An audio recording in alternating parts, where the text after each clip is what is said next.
Hello. Okay. Hello there. Yep. All right, so we're talking about drinking champagne Christmas Talking morning. about drinking champagne. Yeah. So there's two that I usually do. There's either it depends on what I have, but there's one that I do which is bitters, orange rind, and champagne, which is really nice. I think And I then had that one. That one's I think that's like the classic champagne cocktail. Mhm. And then we usually try and do like a fruit one. So I'll do strawberry, a sugar cube, and champagne. And that one's super nice. Okay, I think what I had was it was bitters, a sugar cube, and champagne. That's And the usual. yeah, whatever, like that was also, believe it or not, my introduction to bitters, because like I had been there was this circumstance or whatever that I acquired these like syrups for making cocktails. I think I told you about that. The tonic, the huckleberry, and the ginger syrups. God, we talked about that like a year ago. Yeah. Yeah, the huckleberry gin and tonic. Yes, that's right. Which is amazing. But like a lot of the recipes that come with those syrups are like they require bitters, and I'm like, what the hell are bitters? And then when I was home, I was asking my parents, they're like, oh, it's like this stuff. I'm like, where the hell has this been all my life? This is like, it's a couple drops and it's amazing. That's how you know that you're not English, because I would say by the age of 11, I had made my mom an old fashioned at some point multiple times. And bitters is like, I don't know how to explain this other than like every household in Australia and the UK that has like British heritage, at least here anyway, is like there is a cabinet somewhere and it has sugar syrup, bitters, vodka, and then at least like 2 bourbons or something. And none of them ever get used, but they're always there for some reason. So the chat is starting off strong today. We have Mike Drop. All I have is paint thinner, but I put a sprig of mint in it. And I was saying before, you need a third ingredient to make it a cocktail. Yeah. Just one other thing and you're good. Yeah, the reason we're starting off like this is that I was trying to decide what I wanted to drink, if it was scotch or gin and something, and I don't have enough of something to make a gin drink both classify as a cocktail and still be drinkable. Yes. So what did you end up settling on? I went with the, how do you pronounce it? Glenmorangie. Glenmorangie, yeah. Yeah. I'm not trying to get into like a culture war about how to pronounce the whiskey. Like I said Glenmorangie, and he said I had offended his father. Yes. To be fair, he's Scottish. He'll never get over it, so I wouldn't worry about it. But yes, they hold grudges like nobody's business. It's over ice. I'm not a monster. I love that. Okay, yeah, that's good. Boys, before we get kicked off, this was the season finale, and I thought to celebrate our journey, I should go to the pop culture store that's near my apartment. And I walked in, and I was assuming, because The Mandalorian is a big time popular show, that I'd be able to walk in, and they sell like t-shirts and figurines and stuff like that. I was assuming I'd be able to walk in and find some Mandalorian merchandise to purchase. I was hoping for a t-shirt. I was hoping for maybe like a baseball cap, anything.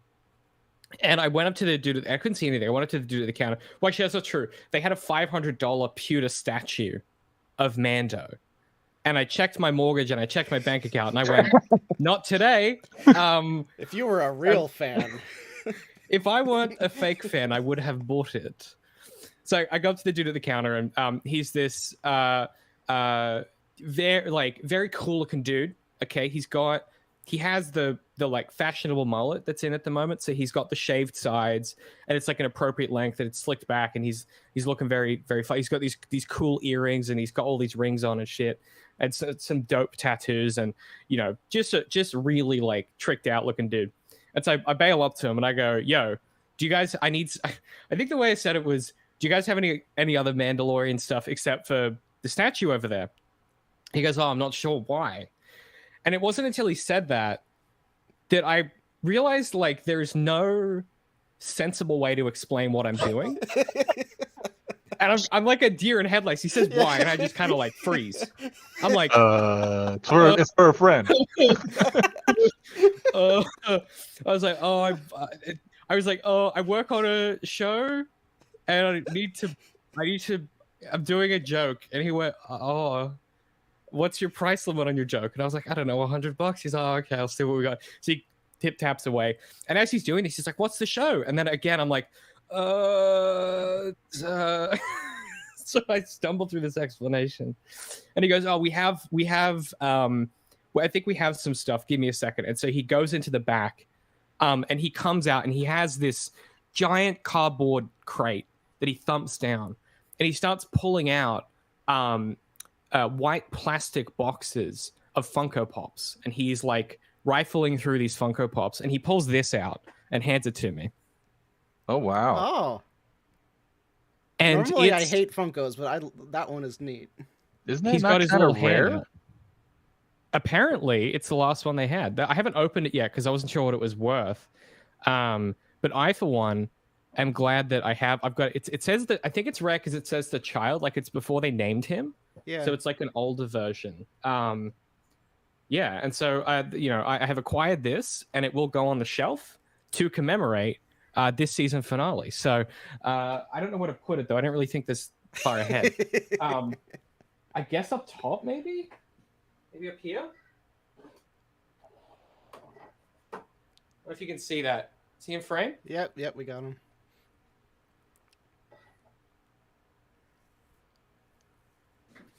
He goes next to the Devil's Ivy. But yeah, so that was a very fun excursion. I should open that at some point because if I have to get on a work Zoom call and I have a fucking Funko Pop in a box, I think they'll just fire me. I don't know either. What are you? You're nearly 30. What are you doing? I'm trying to figure out like is that worth anything?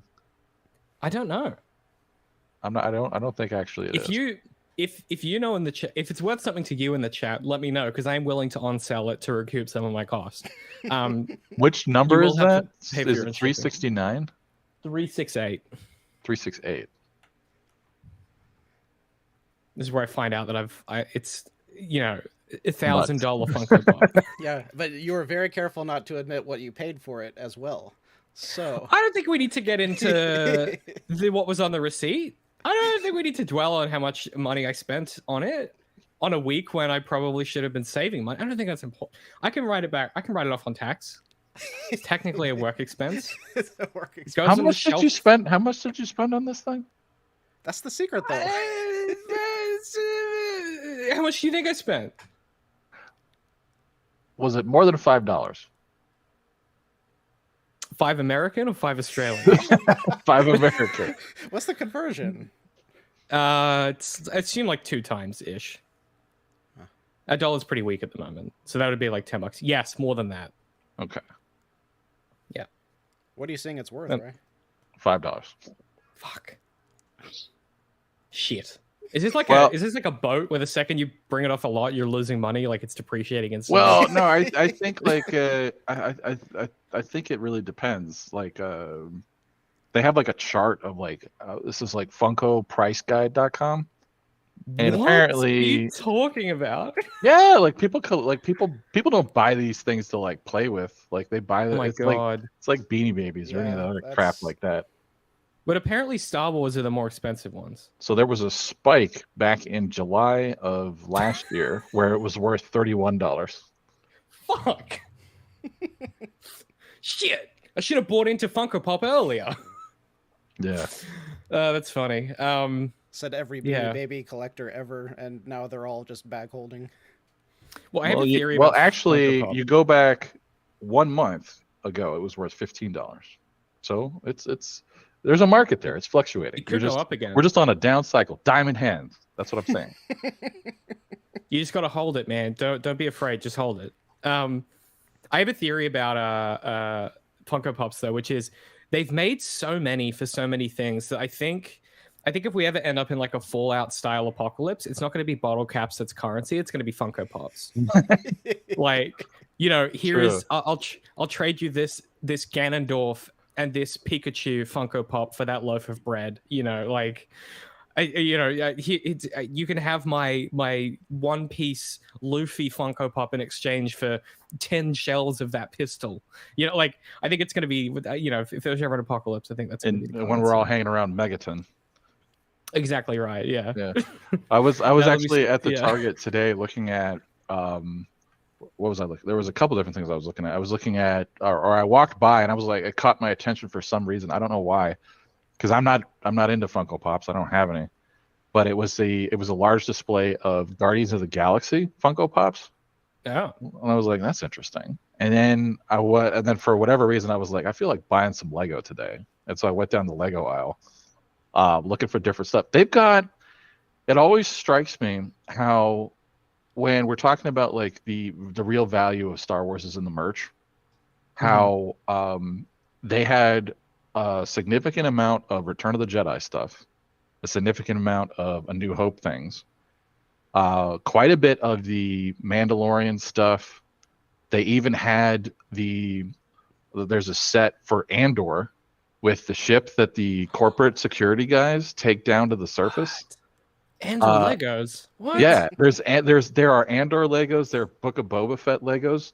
There is almost nothing related to the sequel trilogy. It's because they sold out. They're too popular. It's not a mystery. Right. This is the statue I walked past, by the way. It felt irresponsible to buy. I don't know if you can bring that up on stream or not, Darth, but this was it's sick looking. Oh, God! That was pretty cool. $850. Yeah. Well, that's it's very cool though. It's like fully pewter or something. And they're like limited edition. They're numbered. It's like they only made like 1,500, but it's fucking dope. And I could have drawn that cash out of my mortgage, but I thought to myself, in this economy, I don't think so. Well, speaking of the apocalypse, you should have invested, man. Because that Funko Pop behind you, that's gonna pay off someday. Someday, my kids are gonna be looking at that Funko Pop and saying to themselves, that was how we made it. They look back at this stream and they go, that day is when we all. Little did he know. Little did he know. If only he knew. Mike just pointed out in the chat that you have the original vintage one, because Grogu's gone through 2 name changes since he was known as the child. Because now he's Din Grogu. So the next dolls that come out, they'll all be called Din Grogu. And then he might have another name change later. Who knows? Maybe if he ever starts fucking talking. Sorry. Sorry. You're really angry at the children for not growing up fast enough. Why can't you talk, you dumb child? Tell me what you want. You're 51, 52. You're 51. You're nearly ready to retire. Stop talking. I have the weirdest energy today. I was saying this before, like saying to Darth before we jumped on Rye, that like I just didn't get a lot of sleep last night. And I've had a really long week at work and all this other shit. And I woke up this morning and realized I had no milk and no coffee beans. And so I literally walked out of my apartment, walked up the road, I walked up to the there's like a little convenience store on the corner, and I walked in and went, milk. And I was like, y'all don't have any fucking coffee beans, do you? He's like, nah. So I'm looking at the milk and I'm like, it's going to be a problem. It's going to be a problem for me. So I go, how far? And I'm thinking mentally, I'm like, where is the closest coffee shop? And there's 2 equidistant distances from my apartment, but they're both just, like some places are just far enough that if you walk, you're going to get sweaty. Like it's that distance. And I was like, I don't want to get sweaty. I'm a little hungover. So I'm sort of, I'm in this, like, I'm in this mental bind where my brain's not working because I'm too tired. And I'm just standing there holding the milk. And I swear to God, sometimes like when I go out in public, people must just think that I'm a fucking moron. Because that was like in my head, that was maybe a 10-second thought process when I was like, oh no, I'll just walk back to the apartment and get in the car. But I looked at my phone and like I must have been standing there for like a minute and a half. Like, because the song I was listening to fully ended. Like so that's where I'm at today. That's the energy I have coming into this, which is going to be exciting because I mean, I don't know how else to say it other than like, well, we did kind of tell you so with this episode, like, predictions and stuff. We did, yeah, I just want to say, on the subject of Funko Pops, there is like not including the ones where he is still deep on the research. Oh yeah, I'm way into this now. Like, there's not including the ones that where he's being held by somebody. There's like 6 different Funko Pops for Grogu. There's most of them involve him eating something, which makes sense. So there's Grogu with the blue cookies, Grogu looking at the canister full of the eggs, which is a very disturbing episode. Grogu in a bag, Grogu on top of the mound before he got kidnapped, Grogu with a cup, Grogu eating a frog. I'm looking at Grogu taming a Rancor here. Have you seen that one? There was a good variety of, yes. There's a lot of Funko. There's a frog lady Funko Pop. Oh, I don't like this one. There's one where he's Oh no. Y'all, I found one that is very unpleasant. It's from the soup episode. I don't like looking at this one. I don't like thinking about this one. Which one? Did I not link? Hang on. Did I not link the right? Hold on. I'm an idiot. Hold on. There you go. All right. That one. Oh my word. That is you may need to. Yeah. I don't feel good about it. He's just being face sucked, and I don't like it. I don't like it one bit. There's a lot of. You can get Luke holding Grogu. What the fuck? What is happening? There are so many. Yeah. You can get helmetless Mando holding him. What the fuck? Bruh. You can get a fully pink one? What is going on? The one with the Rancor is pretty cool. The Rancor it's cute, huh? Yeah. Yeah. Damn. Well, maybe we've been investing in all the wrong things. Oh my god, there's a YouTube review of my Funko Pop. Hold on. Look at this. There's a guy reviewing my Funko. Oh, he's got 369, which I guess is different. Yeah, I think that's yours is 368, right? Yeah. Well, and then I retract my statement. There's not a YouTube review of my Funko. All right. Speaking of this season, Mike does bring up a good point that Grogu actually had the biggest character arc this season because he did not, in fact, eat the frog at the end. He let him go. Control his appetite. That's like an anime character. He finally learned not to eat all the food. Yeah. So appreciate Mike bringing us back on the topic here before I got completely lost in Funko Pop. How is that off? Grogu's in the Mandalorian. I don't understand what your point there is. I was in Funko Pop land there. You'd left reality and entered. Yeah. Guys, what the I need to close this tab because I keep seeing new Grogu Funko Pops that don't make any sense. This one is for normal people from our world, doing a Thanksgiving Day parade balloon, and the balloon is Grogu. And that whole thing is a Funko? I don't know how else to explain it, but yeah, the whole thing's a Funko. One last one, and then we'll move on, I promise. But like, what is happening? That's not a. You can't just sell whatever the fuck you want. Apparently they can, because this is. That's the Macy's Day Parade. Yeah. Yeah. What? You never heard of that? The Macy's Thanksgiving Day Parade. I mean, Thanksgiving is an international holiday. So it's in Sam Raimi's Spider-Man. The first one. Okay. That's how I know it. I'm not kidding. Making toys based off of a parade is pretty odd. But they have figured out how to monetize everything, so it's true. Capitalism. I'm closing this browser tab now. Yeah. All right. So high level. High level. Darth, what'd you think of this episode? High level. I adored it. I was all into it. I still am trying to decide how I should admit this, but I definitely teared up multiple times. I don't know why, but I was so in the mood for several of like the heartfelt moments that the episode had. So yeah, I was all about it. All right, David, tell him why it sucks. David hated it. I was just really bored the whole time. Seriously? This was the most action-heavy episode we've ever had. It just didn't do. I don't love action. It just didn't do it for me. Like I don't know. What do you mean you don't love action? Look at him. He froze. He said something so bad that The internet just broke him because it was. I don't love action, and then bam, the internet said no. Am I back? Yeah, you're back. What the fuck just happened there? Why am I on my Wi-Fi?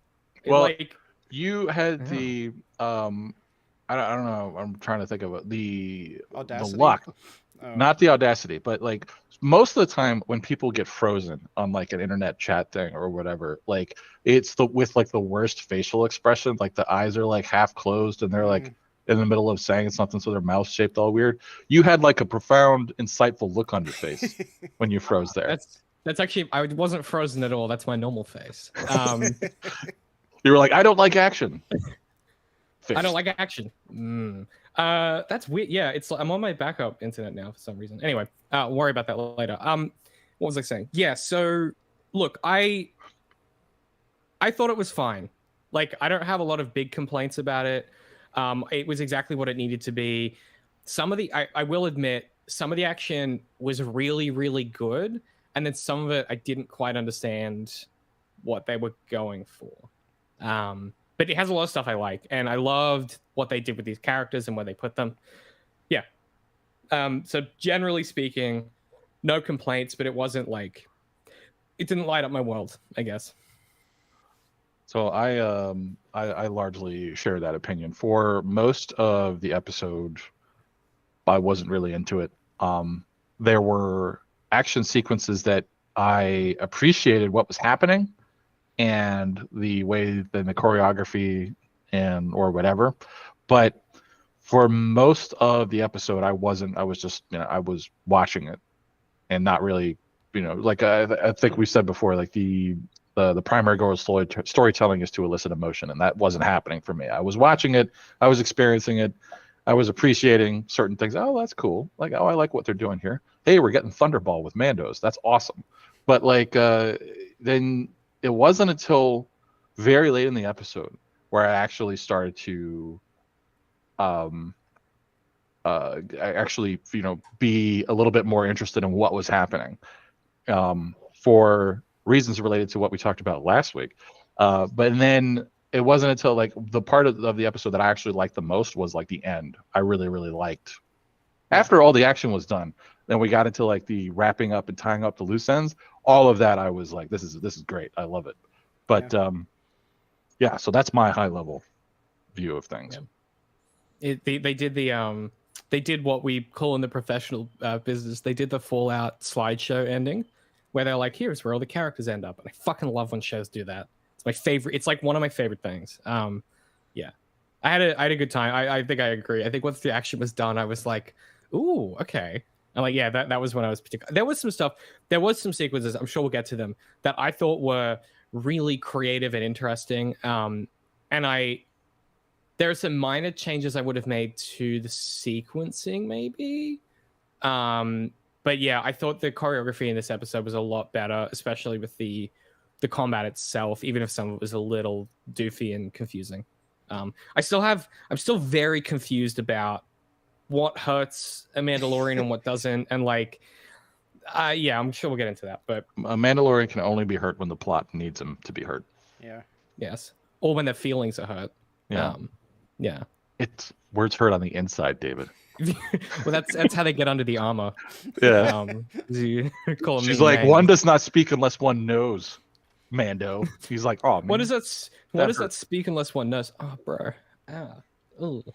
Yeah, it was his dad that said that to him.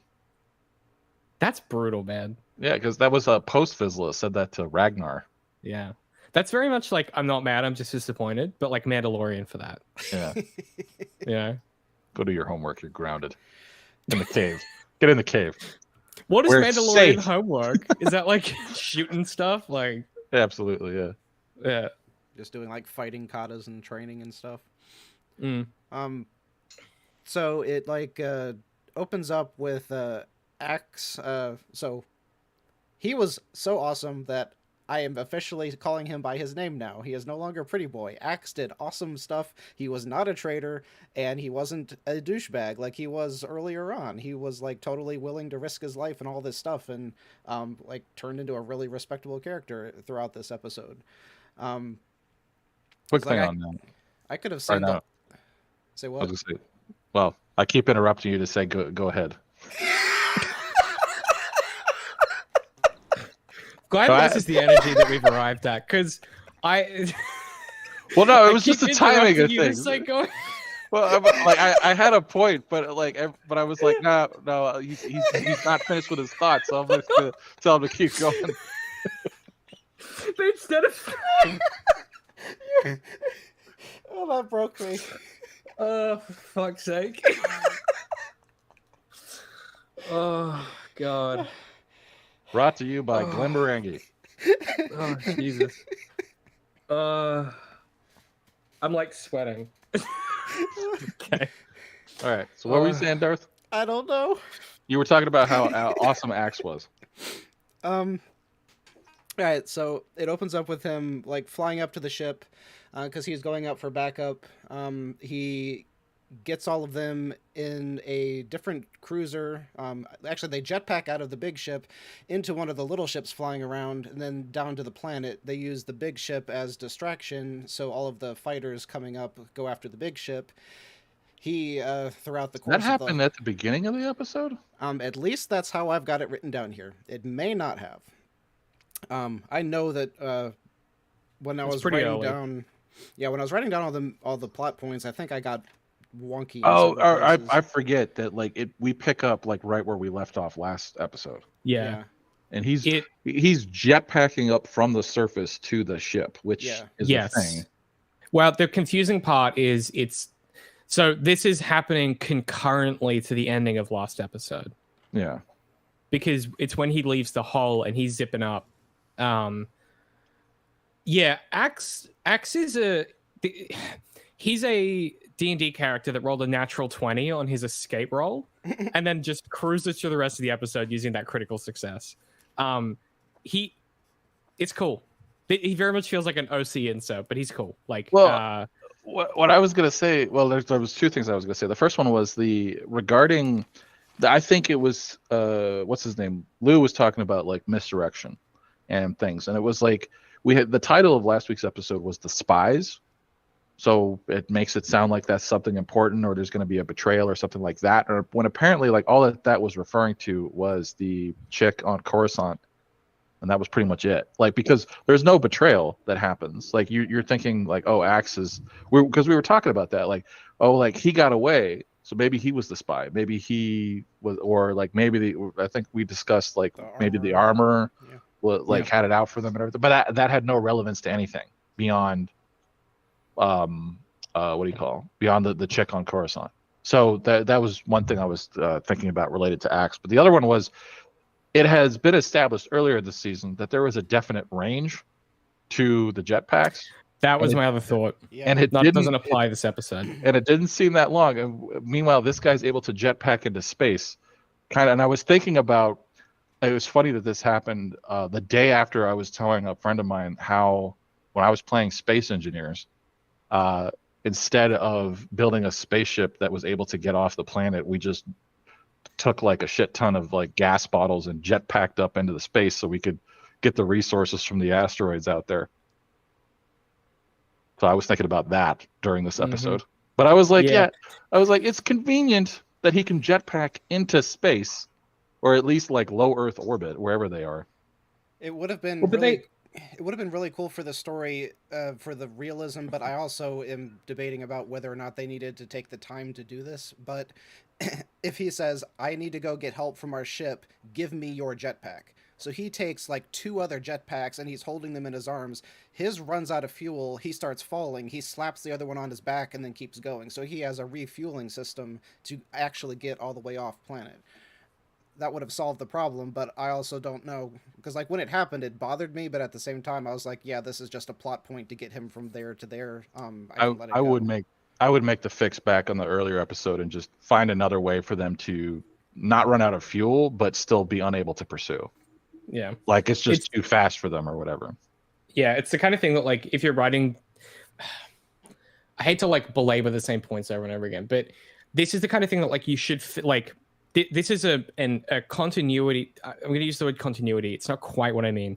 This is a internal consistency error that needs not be made Like, you don't need to make this error. You just find a different contrivance, like Rye just said. Like, it's an unforced error is what this is. Like, just legitimately, like, they just did an oopsie, like, and that's like, come on, you like. I think it stems from what you've talked about many times, is that the original Star Wars was fantasy where you don't run out of fuel. And then all of a sudden we're getting into this, we're running out of fuel. Okay, so we literally need to show them with a gauge on their wrist, and they're looking at the gauge to see how far they can measure the distance for what fuel they have in their backpack. But then that needs to be part of the story all of a sudden, and now it's so sci-fi that people have calculators to do distance. Well, yeah, absolutely, because like now, I mean, you introduce that as a concept or a mechanic of how things work, and then you're like, okay, what is the fuel? How does that work? How much fuel does it take to move this thing, or how much fuel is consumed, and where does that fuel come from? And why is there this planet in Solo where these people are just sitting around waiting for people to come and with illegal fuel to refine? And what do they make their brandy from? And all the stuff like that. It's and frankly, what do they eat? What do they eat? There's a we talked about this before, but there's a concept in world building which is like we sometimes call it like convex and concave edges, or probably less academically, like this notion of there's like soft world building and then there is hard world building. They're not quite the same thing as convex and concave, but it'll save like a 30-minute lecture. And the idea is like it's a long explanation, but the kind of short and the long of it is there is world building you can do which establishes rules. So that would be something like trying to give an example from the original series. A rule in the original series is it takes Han a bit of time to prepare a jump into hyperspace, right? You have to run away from the baddies long enough to get your hyperspace jump ready so that you can jump. That's a rule. We don't really know why that's a rule. We just know that is a rule. There is then the other concept, which is like the soft world building, which is detail and texture. Detail and texture can be related to rules, but usually it's interrelated to character and psychology and their involvement with the world. So an example of that would be in let's say the first Harry Potter story, where very early on Hermione is explaining myriad magical concepts to Harry, and the way she explains it is through this like lens of someone that's read 1,000 textbooks and brochures and things like that. And so it's this very like sort of hyper academic flavored version of it. And so it tells you a lot about her interior psychology and her interest, as well as the world itself. And so you get to kind of have it both ways. And it's them building a relationship and a rapport between, her, Ron, and Harry. And when we say that's soft world building, it's because she's not saying things like, well, you can only cast 3 level 4 spells in one day before you sleep. It's like she's talking about the world in a way that characters would to each other instead of defining rules about the world. Mm-hmm. If that makes sense. And one of the issues with the jetpack is it's a narrative device in that episode that is accidentally a piece of hard world building, because it establishes a rule that even if we don't mentally clock it, there is a part of us that when it comes up in this episode, because I did the exact same thing, I went, hang on, shouldn't he be running out of fuel? And it's not until you said it that I didn't make the connection to the previous episode, but that's exactly why I had that thought. I was like, hey, that's weird. Yeah, they had established that there's a limit to these things. Yes. And the easy way around that is like you establish a soft limit. So you make it a particular detail to that situation. So even if you want to keep them running out of fuel, you go, we haven't refueled. We've been training all day. Our jetpacks are basically empty. Like there's really easy ways to solve this and keep the contrivance that would add more texture and more soft world building and avoid the hard world building, which is like establishing this sort of big, broad rule. Or just another quick rewrite of that scene is that the jetpack should add a little bit more tension to the scene. Is the jetpack is like he's almost at the ship and it starts to sputter, And then we have both that limitation and a little bit of extra drama that he just barely makes it, you know. Yeah, I was imagining the same thing of him like literally floating out in space trying to get to the ship, but he has no more fuel to get there. The tension from the audience of knowing that the starfighters are about to come up out of the clouds and see him. Maybe he gets close enough he could like grapple hook to the ship, and that's how he gets actually inside the ship. But yeah, they could have added a lot more tension to the scene. There was multiple ways. There was a thing going back to what I was saying about the previous episode title of The Spies and our different thoughts about, was Axe a spy or with the armor, etc. There's some weird, if you go back and watch this scene again, like to me, it felt like there were some very weird beats with him and whoever was the acting commander of the ship, where like, he's like, all right, everybody out, go to the thing. And like the guy is just sort of pausing. Yeah. Like it's very quick, but like, I don't know, quick. It's very quick. And I think if that wasn't a concept that we had been thinking about, that maybe acts as a spy, then I probably wouldn't have noticed it. But because of that, like it felt weird. Like the guy, like the acting guy was like, wait, why is he ordering all of us off the ship? Like that, do you know what I mean? Did you feel any of that? Yeah, I would think given his person, because I think I remember having the same thought, and it was related to what I had said, is that he was redeemed in my mind, because at that point I would not have been shocked at all for him to go into hyperspace. He takes the ship and he just YOLOs out of there. He's like, I'm not going down to the planet. I'm out. Interesting. And that could have been what the other dude was thinking. It was like, are you going to abandon us, or are you doing what you're saying you're doing? Well, that's the hour-long finale that I probably would have written. Is I would have like continued to add progressive complication and make it even harder for them to win out the day. Like they just like, if you think about the structure of this episode, at the end of last episode, they say, Axe, go get reinforcements so that we can beat the Empire and retake Mandalore. And this episode, Axe goes and gets reinforcements and they retake Mandalore. And usually in a story, how it happens is the interesting thing. But like they just do the plan here, and like there isn't really any hitch to the plan. Really, I was no, you're absolutely right, because like I was thinking about that in, I don't remember who I was talking to, or it might have been you guys, when we're talking about like heists and stuff, where it's always like, all right, you can apply this same sort of thing to the Fast and the Furious movies, which somebody many years ago decided we should make these heist movies, and they did, and they're brilliant because of it. And if you go to watch it, like they always come up with some elaborate plan, and then when the plan kicks off, and then something immediately goes wrong, and then they have to adjust, and that's generally how heist stories play out, right? Is that nothing goes to plan, or in I'm trying to think of, it wasn't The Score. There was some heist movie where the plan they go to execute, and they do execute the plan, but it's in the aftermath or the escape where things go off the rails. Maybe that's The Italian Job, but like, but in one way or another, like things can't go to plan, or they shouldn't. They and like arguably, I guess it's the drama here is the stakes between Mando, Grogu, Bo-Katan, and who's the bad guy? Moff Gideon. That's like the stakes of this episode, really. And like the other Mandalorian stuff is just background for this conflict, which is like unfortunate, because I think they miss a trick here in really leading into, when things go wrong, that's when these guys really excel. And things don't yes, they go wrong at the very end, but like they don't go, like the plan just happens and works. And it's just, we talked, I was banging on last week about, Star Wars has done Risk before, and like Andor is nothing but Risk as far as like a show. And I just think like this was a very safe approach to this. And that's maybe why it didn't excite me all that much, is like it just sort of played out exactly how, not just how I expected it to, but I was saying last week that, the best stories are how it happens is unexpected, but inevitable.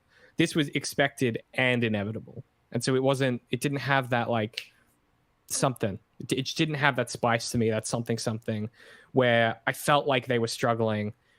And that's also partly because of what we talked about last time with the Mandalorians themselves and what the risk is for them in a battle and all of that stuff. I think it all compounds into the same issue, which is like it's a bunch of dudes with jetpacks flying at each other, shooting each other, and I'm not quite sure which shots are dangerous or not, you know, and the whole episode is kind of that the whole time, I guess. And last week you also had an interesting point about potentiality, which I want to bring back when we get to a point later in the episode. But well, I'm trying to think of what happens. So he goes up there, but speaking of the sequence of events, there's another thing that happens, which we'll get to, which I thought was weird when we're talking about like what was supposed to happen with the plan. But he kicks everybody off the ship. They jetpack onto the smaller ships, which I thought was very cool. And then they have their descent into the clouds like half a tick before the Empire ships come up. I also thought that was really cool. And that they've, you know, clearly established that there's this sort of blackout zone in the clouds where these two sides could pass each other within meters and not know it. See, at the time I was like, why didn't the Empire see them on their scanners? But because that cloud nothing worked. Yeah, nothing works. Yeah. Okay. Yeah. Which was established very early on in the season when Mando's flying through and he's like, yo, I've got no comms or nothing. Fine. Just the slower one of us would need a little bit of a like 2-second clip of no one having scanners when they're coming up out to remind us. But yeah, it was there. Well, no, you get that when Axe is going through the clouds and he's like, I'm going to get reinforcements, and it's like, yeah, you get the reminder. Yeah, it is a cool. It's a cool concept. They just don't really do anything with it after that. Yeah, but it's cool. It is a cool idea to be like, if we're on the other side of this, they won't be able to hit us with their scanners, and they won't know that we've left the ship. It's a cool little. Here's when you said they don't do anything with it. I agree, but I think they don't do anything with it in a way that doesn't really make sense. I'm going to skip forward a little bit to the part where the fighters come up, and so we get a bit of a space battle, and I guess he's like got like auto turrets and stuff, and Empire ships are crap, so I guess he kills all of them. But he's coming down in flames and just is like, I'm crashing into the base. And what if they were all like, we've taken the base? Because he doesn't know what's happening on the ground, right? He doesn't know if we're winning or if we're losing. And so he just makes this executive decision, like, well, I'm taking her down. You know. Fuck, that would have been funny. That's the robot chicken edit that we get later when they do it on claymation, you know. But like that, but yeah, like that's what I mean. Like there's that barrier of communication. So like what is happening on the ground is completely disconnected with what's happening up in the sky, and then he just makes that decision to do that. But what happens next? Next, I think we get Thunderball. Or no, does Mando escape first, or do we get Thunderball first? I think Mando escapes pretty early. Yeah, so I have written down that all of the Mandos were still like running out of that room through the hole that Bo cut in the door. So they're like fighting and running away. Grogu goes after the like two guys who had tied up Mando. So Grogu saves Din using the strength of the robot arms and stuff, and then Din starts fighting and like fully kills the two dudes. And then at that point, Din and Grogu are talking, quote unquote, talking, and say, we can't just let Gideon get away. We have to go and stop this. And so all of the other Mandalorians are like grouping together to fight. And he's like, the two of us have to go after Gideon. So then they start trying to figure out, they're like sneaking around, and it's this whole like little spy sneaking thing. And then it cuts to Gideon, who is watching them on his security system. And there's like these two dots that are just going through the complex. It's so funny. It looked like Pac-Man. Yeah. But like, that's so been funny. A running joke in Star Wars for the longest time. It's like there was no security system that we saw in any of these like super high, like they didn't know where Rey is. Like they had to have CCTV in that place. I mean... Cameras don't exist in Star Wars. Well, apparently heat sensors do, or however they were tracking these dudes, motion sensors, I don't know. something or I'm other. I'm just telling you a Star Wars fact. There's no such thing as cameras. I'm not responsible Untrue. for it. Untrue. Prove it. When In when have you seen a DSLR in Star Wars? in the movie that you've blacked out on, what was the last one? Episode 9.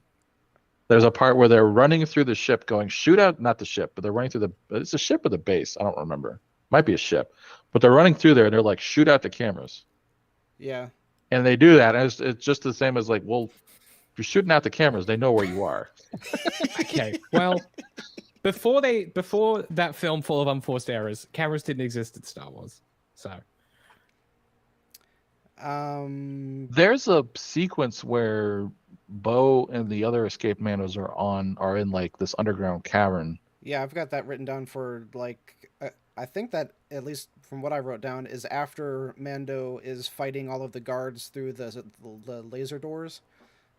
I don't know if that's actually the order, but let's pretend it is.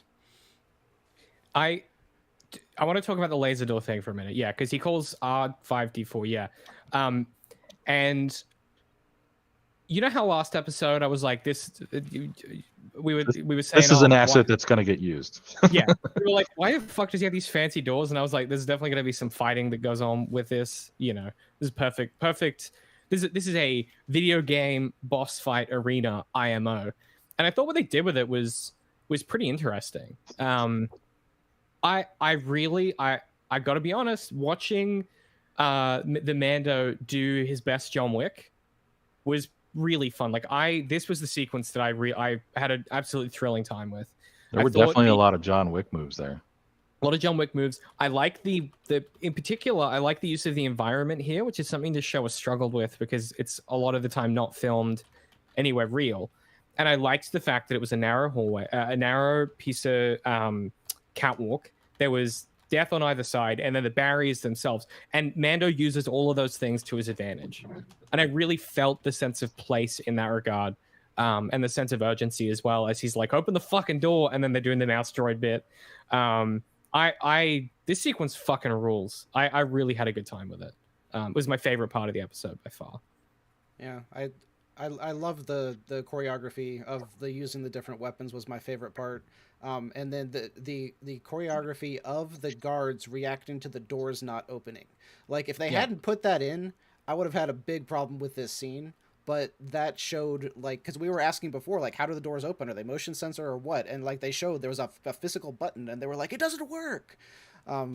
So just adding in that little bit of choreography, because someone on set had to be like, this is how the doors work. You have to hit this so it'll make sense to everybody. Anyway, so... But what are they guarding? It's... I don't know what's so important about that room, but... No, I was following back to when we were talking about that previously. It was like, what are these guys... Like, this is the most boring guard job in the world. It's like, no. Standing there behind laser doors. Well, when you get through the other side of the doors, that's where all of the Homeboy's clones were. And so these are like the multi-billion-dollar things that he's spent the past 20 years growing. So now it actually makes sense. Not in the way that they're set up there. No. You would want to have all of your guards in one chamber so that they could all engage Mando at the same time. Yeah, I don't know why you would put them behind the... Anyway, regardless, cool fucking little cool sequence. I will concede that. Yeah. I liked when he threw the guy off like you said, there was an environment kill where he threw the guy into the merc or whatever it was down there. Yeah. Missed opportunity for a Wilhelm scream. Yeah, damn it. Yeah. Mike has a really good point. This was also my favorite part, is where Nando's got the guy off balance and he goes to grab the guy's gun so he can shoot the other dude, but the guy falls off before he can.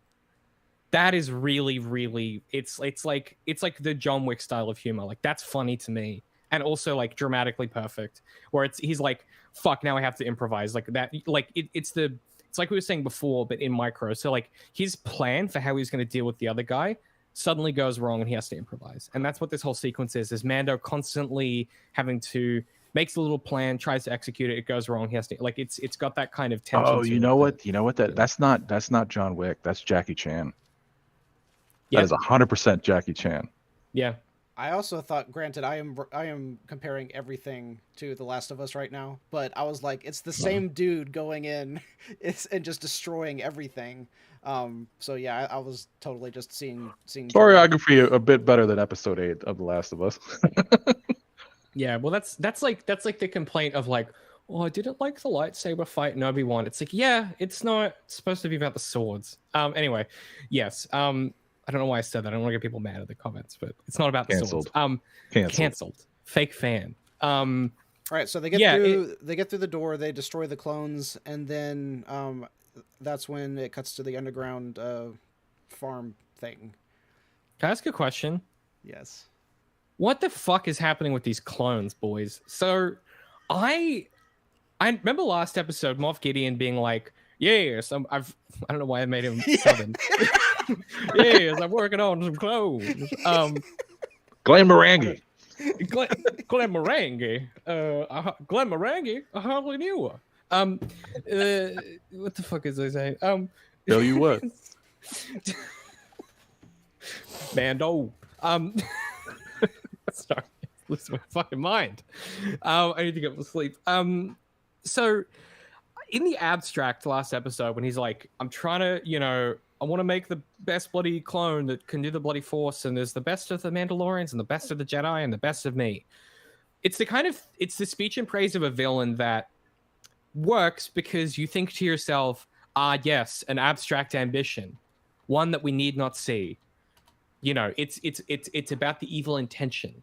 And in this episode, they're like, nah, here's a room full of hymns. They're just hymns in tanks. And but they're hymns in tanks with the Force. Yeah, but like you don't. This like so no. I 100% get what you're talking about, but like this is a weak point of the episode in that to me it felt like all that was there for was to tie up loose ends. And because we had a whole episode about Dr. Pershing and what he was doing. Mm-hmm. That isn't really that important. And especially when you get down to we have a whole episode devoted to that. So you think it's going to be like a pretty big thing. And then we get to this, he was trying to make clones of himself, but with the Force. Or to have the clones be able to use the Force, because apparently that might be a thing now. And then Mando just let me just unplug the circuit breaker here, and they're all dead. I will say, you go, Darth. Remember in the opening scene from the last episode where they're all talking about how there's 3 different plans for the Empire to take over, and the cloning research was supposed to be used for Hux's plan, but Gideon stole it for his plan. So it wasn't wrapping up the actual plan, which was to clone the Emperor. They stole, so Pershing could still have an actual purpose, which is to clone the Emperor or to make Snoke or whatever they're doing with it.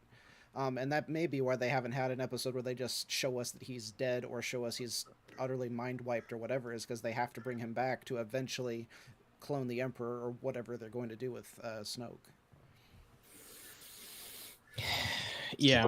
This is the part where you begin to lose my Star Wars buddy. It's any time that the shows is just sort of makes this vague hint at being tied to events in the sequel trilogy.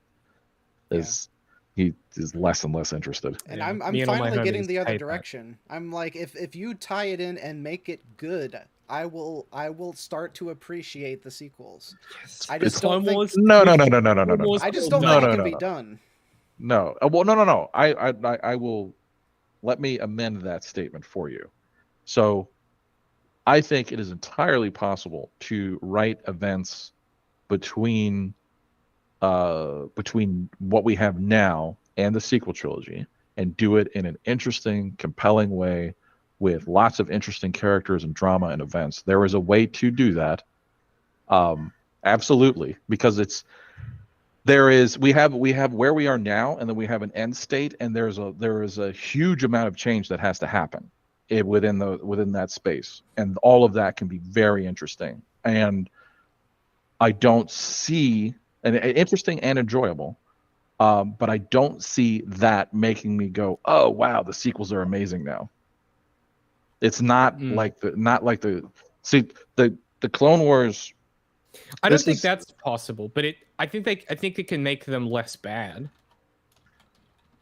I guess that's kind of what I'm saying is I like because again like tune in some point in the future when David will enlighten me. That's going to be the name of the show. Enlighten us as to why The Last Jedi is such a great movie. But to me that there's no blanks that you could fill in there that would make that a better movie for me. So like the main argument that I've heard from a lot of people, especially regarding the Clone Wars, is that there is this idea that the Clone Wars fixes the prequels, and there are people that really love the prequels that go, that's not correct. Is that the Clone Wars are an additive that enhance the prequels. Yes, so they enhance what's already there as opposed to fixing them or making it. And I very much agree with that because I went and I watched when I finished. What was it? The last season 7 of the Clone Wars. I immediately went and watched Revenge of the Sith, and that Order 66, having watched the Clone Wars, hits so much harder. Because like Plo Koon just goes out. That's the end of him. And it's brutal after all that time with Plo and his bros, and he just gets done like that. It's crazy. Because he gets so much more time in the Clone Wars, and you really go to appreciate him as a character, and then he's just shot down, and that's the end of him. Crazy. Allegedly, because we didn't see a body, and nobody's ever dead in Star Wars. So, especially with one of his earlier episodes being where clones were meant to be expendable, not to me. It's like that hits so hard, and then they just like off him. It's one of the best lines of the whole show. Oh, the tragedy. David, so you see brutal, me? You see me quoting Clone Wars here? I'm doing the thing. He's a real fan now. Welcome to 2010. I think the way you have to already and everything gets a critical reevaluation eventually, right? It's a normal cycle of media. So something will come out, people will react to it, and then with the fullness of time, people get to think about it, assess it through different lenses, and come to new conclusions about it. And I think unless there are things in to put it pretty cleanly, like unless there are things in the prequels you really like that are the big heady analog for Afghanistan and Iraq stuff that's pretty obvious in the in the prequels, unless you're into the big stuff Lucas is trying to pull on and paint it and work through, a lot of the Clone Wars is going to miss for you, because that's the interesting stuff about it. The stuff that's less interesting is the weird side episodes sometimes with anytime the Jedi kids come in, you're like, okay, fucking move along. No, you're wrong. I love those episodes. I can't stand them. I love the Jedi kids. I love the Jedi kids. And then they go like a little circus for the pirates and stuff. It's brilliant. But spoiler alert. But the thing that I kept thinking about was, you have to say that before the spoiler. It's true. But the thing that I kept thinking about during those arcs is all these kids are dead. Yeah. Anakin's going to kill all of these kids. Yes, and that's the when we're saying that it enhances it, it's like I was saying last week, that moment where he I won't litigate this again, but where Anakin goes up and confronts Palpatine and Mace Windu. That is so much richer of an interaction because of all of the times in the Clone Wars where Mace Windu dismisses Anakin like he's a fucking idiot. I mean, to be fair, Anakin is a himbo. He's a big dumb idiot. He's just a dumb hot guy. But the constant resentment that is built up across the length of that show of Mace Windu, just real, seeing Anakin for what he is, which is just not that tuned into what's going on, and Mace being a blunt instrument in the way that he is. That moment hits so much harder, and then also the relationship between Anakin and Palpatine that we see through that show. It is it hits so much harder because of it. But if if the maneuvers they're doing aren't things you enjoy anyway, it's not going to make a difference how much backstory they put into it. It's like I was saying to Darth during our Sherlock show, like there's only so many Star Wars visual dictionaries you can read if you don't already like the material that it relates to, or find that there's something in that material that it relates to that you appreciate. And I think that's the problem a lot of people have with what to do about the sequels is if you don't appreciate the stuff if you don't like the stuff they did with Luke, which is a pretty common opinion, I think that's like one of the biggest complaints is like people don't like that Luke got old time happened. No, no, that's not it. But you're correct. I'm being facetious. You are correct that that's one of the hinges that your like or dislike of the sequel trilogy is gonna swing on. And I think you could amend that and enhance that by giving us, like I was saying last week, a Clone Wars style show where it's a younger Luke just after Last Jedi, bebopping around the galaxy doing Jedi adventures, right? There's a lot of comics about that, and a lot of them are really fucking good. You could pick that up, and you could do an animated show like that with Luke during that period. And I think there is a way in which you could engender people.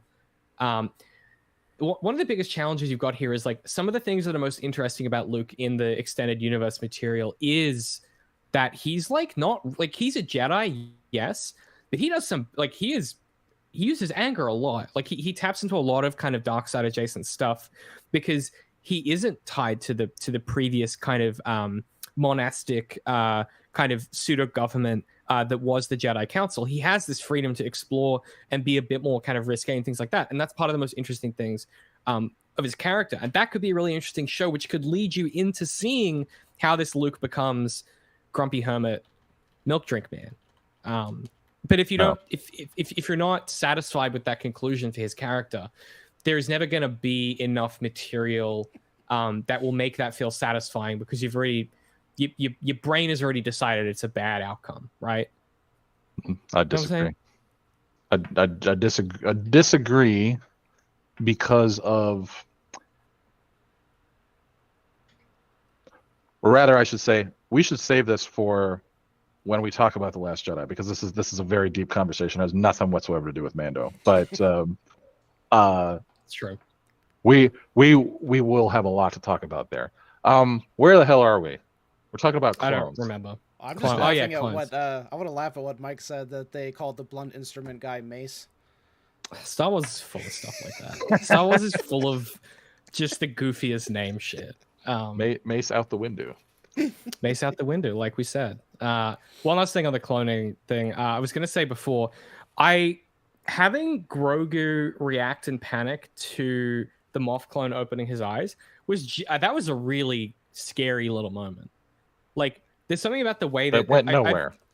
It went nowhere. I bitched and moaned about Grogu the entirety of this season because I think they just underutilized that character pretty tremendously. But that's a really good use of a child character. Because I suddenly went, oh fuck! The second episode, and when Grogu starts like panicking and crying, I'm like, my like dad panic senses go off, and I'm fully in dad panic. I'm like, get the kid out of there! Like I'm get him out of there! Yeah. It's a really affecting emotional beat, even if they don't end up sort of doing anything with it. I thought it was oddly more affecting and scary than when Grogu gets stuck in the room with the 3 Praetorians. It was. So yeah. I will disagree with you there, but we'll get to that. That's just a personal thing. Yeah. There is speaking of the clones things, there is a theory kicking around that the first of all, that this is jumping ahead again, but like maybe Moff Gideon didn't die because we didn't see a body and he was wearing like a full suit of Beskar. But even if he did, that might not be the real Moff Gideon, because the previous Moff Gideon had a mustache and this one did not. And neither did the clones. And we know in Star Wars that races don't exist. So the people never change. People never change their physical appearance. Yeah. So no, that I'm just saying, like, there is that theory kicking around. A lot of people are like, I really hope that that's not true, but there is that theory that if Moff Gideon actually, maybe, first of all, maybe he didn't die. Second of all, if he did, maybe that wasn't really him. Is this like a?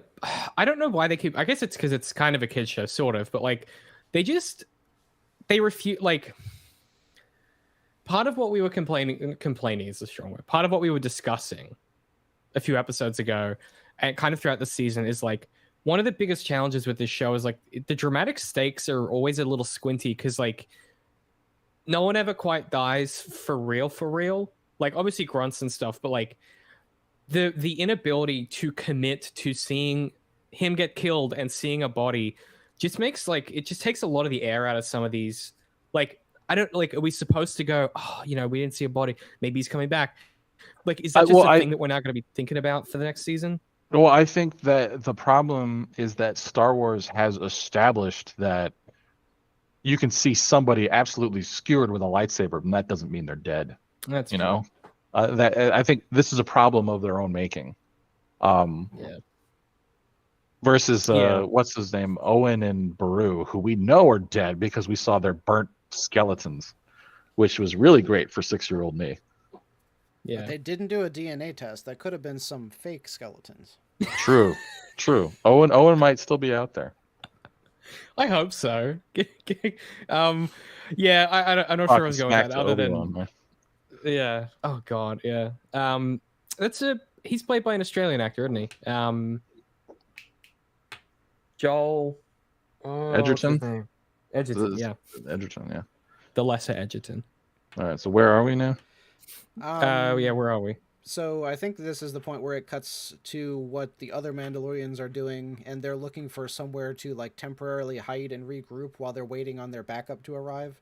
And so the Mandos who have been living on the planet for years take them to one of their secret like underground caves, which is where they have this quote unquote farm, and they I don't know what to classify this, where people who are like against society and stuff, and they're like, just let nature take over again, you know, whatever those people are called. That was the vibes I was getting from this, because they were like, yeah, all of these extinct plants like literally just came back to life as soon as people left. So let's just get rid of the people, and Mandalore will return to the pristine, beautiful, lush planet that it always was. We just get rid of the evil people. Well, no, they also said that they planted the stuff there, which answers the question of you know, it's not, well, we don't know where they poop, but we know where they eat. Well, we know what they eat, or how they survived, at least, because they're able to grow stuff. Agriculture. It's like what is it like? It's like The Martian. Yes. Did you guys study Hamlet or Macbeth in high school? Macbeth. I hated it. So okay, that's fine. You're allowed to hate it. So one of the maneuvers that's happening here, I love it when I get to use Shakespeare in these fucking conversations. It's my favorite thing. Shakespearean. Shakespeare will. So one of the maneuvers in Macbeth that's kind of persisted through Western storytelling is, you know, Duncan, who obviously is like the good guy in the story, played against Macbeth's kind of continual tragic fall. Duncan is constantly associated with images of like nature and earth, right? The forest. Macbeth is always like stone and industry and things like that. You obviously see it in Much Ado About Nothing as well, with Don Juan, where he is kind of contrasted against the other characters who are theoretically good. They're associated with you know, earth and nature and things like that. And there is this association in Western storytelling between like growth, earth, greenery, and like goodness. And it was one of the first times where I was like, in the show where they were like, oh yes, we planted it. And she goes, I didn't know things could grow on the planet. And I went, oh, they're trying to do that thing where they're like, oh, she's actually learned something about herself here and about what goodness means, because earth. And then I was like, Shakespeare. And then I went, I'm going to tell the boys about Shakespeare. And that was the whole thought. That was my entire thought. I was just like, oh, I get to use Shakespeare, because it's cool when we see that stuff come back. Obviously, you get that in Lord of the Rings as well, in the books, you know, pretty obviously with Gandalf's association to to nature in the forest, and the tree ants contrasted against Saruman, and he burns down the trees and has the industry, and it's pretty repetitive, common imagery in Western storytelling. And I was thrilled to see it here. I thought this was a really cool sequence. I'm unsure if I would have put this beat here in the middle of the siege, but I guess it's like the calm before the storm moment. Because they do this and then they jetpack off. Is that when they jetpack off to go do the battle? They were like barely. They should have. They should have taken. I thought that too. It was a weird beat to have. They should have taken this scene and put it in the last episode where they get chased off the ship. Yeah. And like actually showed them drink water, eat food. Like they said they went there for like a purpose, but they literally just sat down for like 30 seconds. And then they were like, okay, let's jetpack out of here. Like, it should have been like an actual... I think it's because the sequencing is confused. Because they were supposed to go there and wait for reinforcements. That's sequencing-wise what's happening. But it just ends up...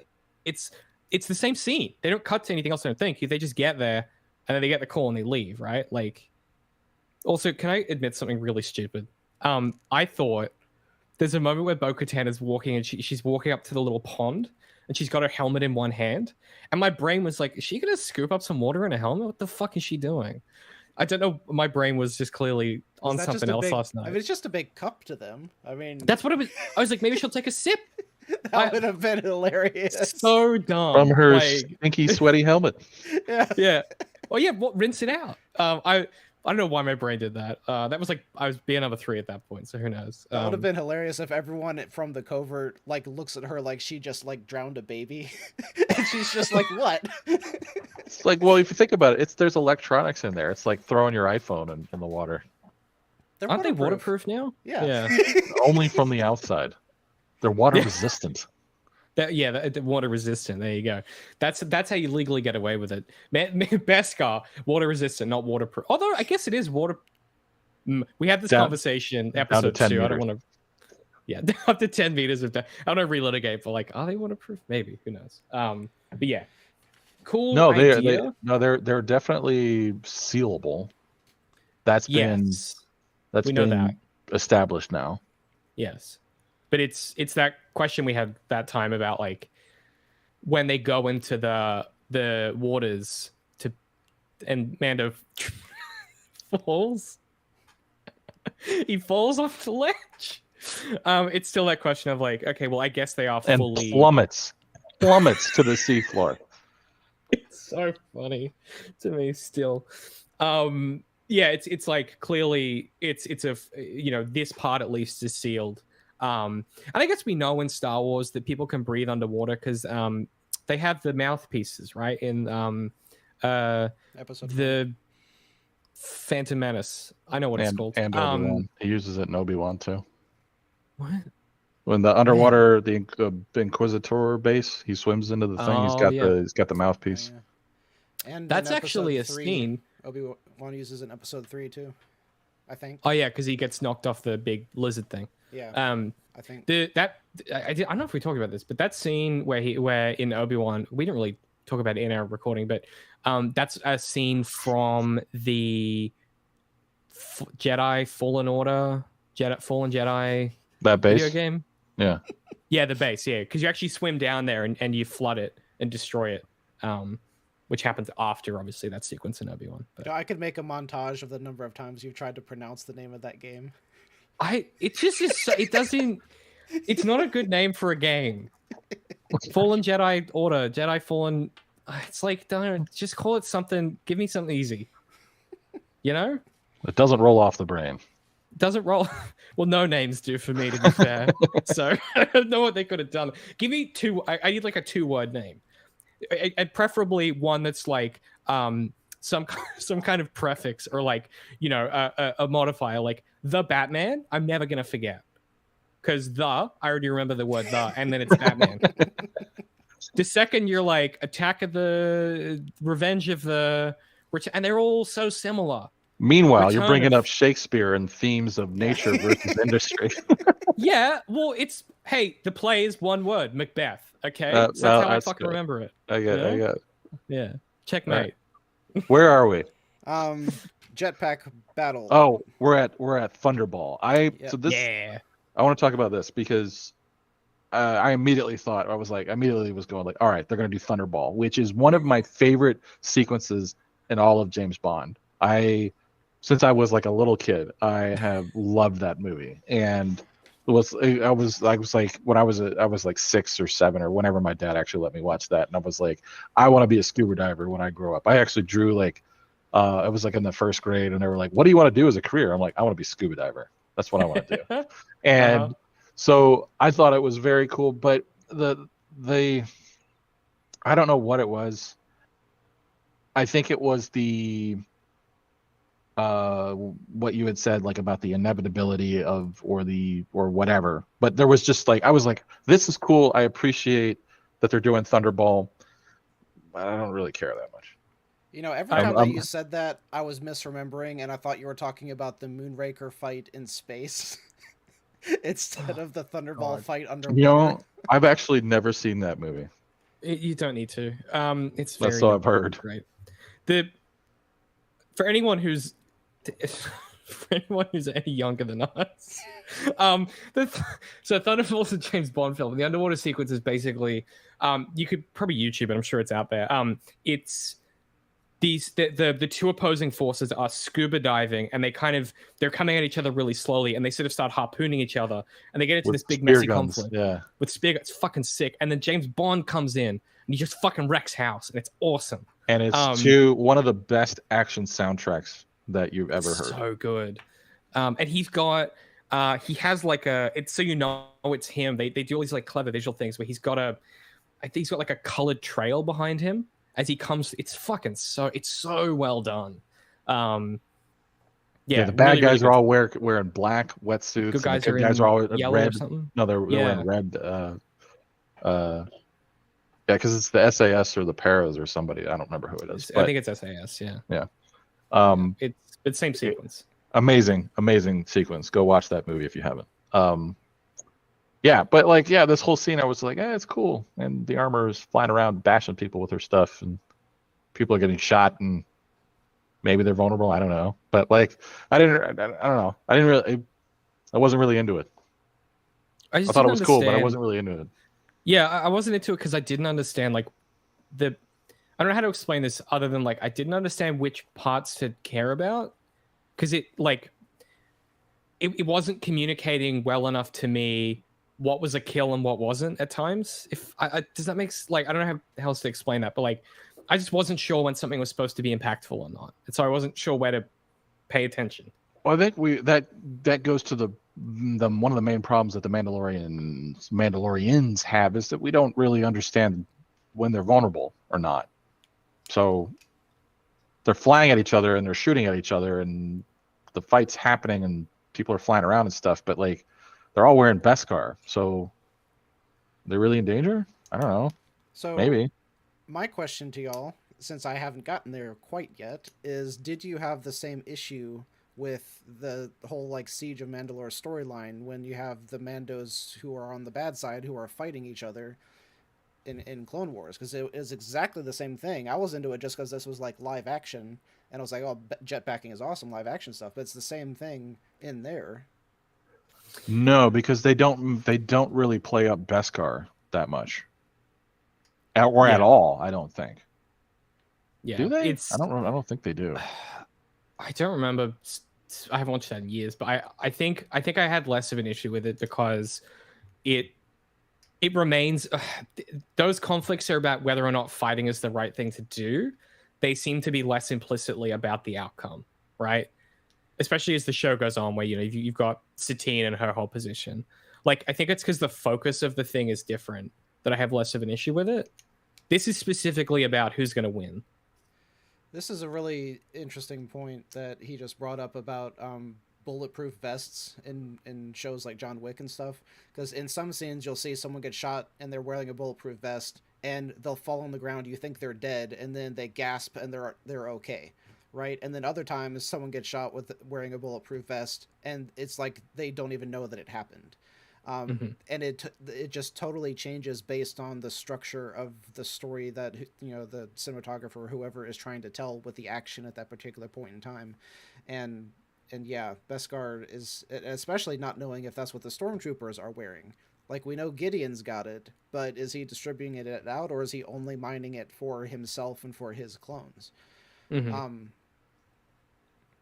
I think that's exactly why it's confusing. But that's a good point. Yeah, I don't know why that one worked better for me, and I think it really is. I was talking to Pat about this the other night, and he pointed out that, like, one of the things that can make sequences and stories work in some contexts and not others is the more abstract concepts that are happening around it, not necessarily the actual action. So, for example, if you think about John Wick, I was watching that the other night, weirdly enough, the first one. And there's a moment in that where he's fighting through the nightclub, and he's fighting up. So they start in the basement with the pools, and he fights his way up, and then he fights his way through the dance floor, and then he fights his way up to the second story. And there's a beat where he's grappling with a dude, and John Wick gets thrown off the balcony, and he just hits the ground. Like, and it just looks like they threw Keanu Reeves off a balcony, hits the ground, and they hold it long enough, and then he kind of like rolls over, and he gets up really slowly, and you can see he's hurt. And there's a way that communicates the abstract concept of, like, man, he just got outclassed pretty badly, he's going to have to work out what he's going to do next, versus some of the stuff that starts to happen in John Wick, like Gerald was talking about there, where guns initially in that become it's about who can get the headshot first, or who can get someone in a position to get the headshot or the body shot first. How clever can you be with a gun? How quickly can you be lethal? It then gets silly and then gets into all kinds of different, someone, as you said, someone gets shot, gets up, gasps, or whatever. But if the abstract concept of the scene is still interesting and tense, it can still work. If it's emotionally driven, if the combat, the choreography is motivated well, there are ways that you can kind of like fudge the details to make it interesting. Where I think perhaps the problem here is, like, the details are confusing and too abstract, but also too specific. Like, it kind of has the worst of both worlds, where it's like, yes, the Darksaber, a tool that we've seen used constantly throughout the whole Star Wars, so we know how that works. Okay, how does Beskar work? Well, we're still kind of working that out. Do these guys have Beskar? I don't know. But we know that guns usually kill clone stormtroopers, but these guys look kind of like stormtroopers, but they're not really. Like, it's specifics clashing against vagueness that I think is where the issue is here. Actually, I'm having a thought now, and I'm not so sure that the problem with this lies in the Beskar. Although that is an issue, or even the geography, or who is at risk, or what's happened. Because I recall watching that and thinking that it was pretty good, the way that it played out. I think the issue with this, what is the thing that you like to say? Writ large. What does that mean? First of all.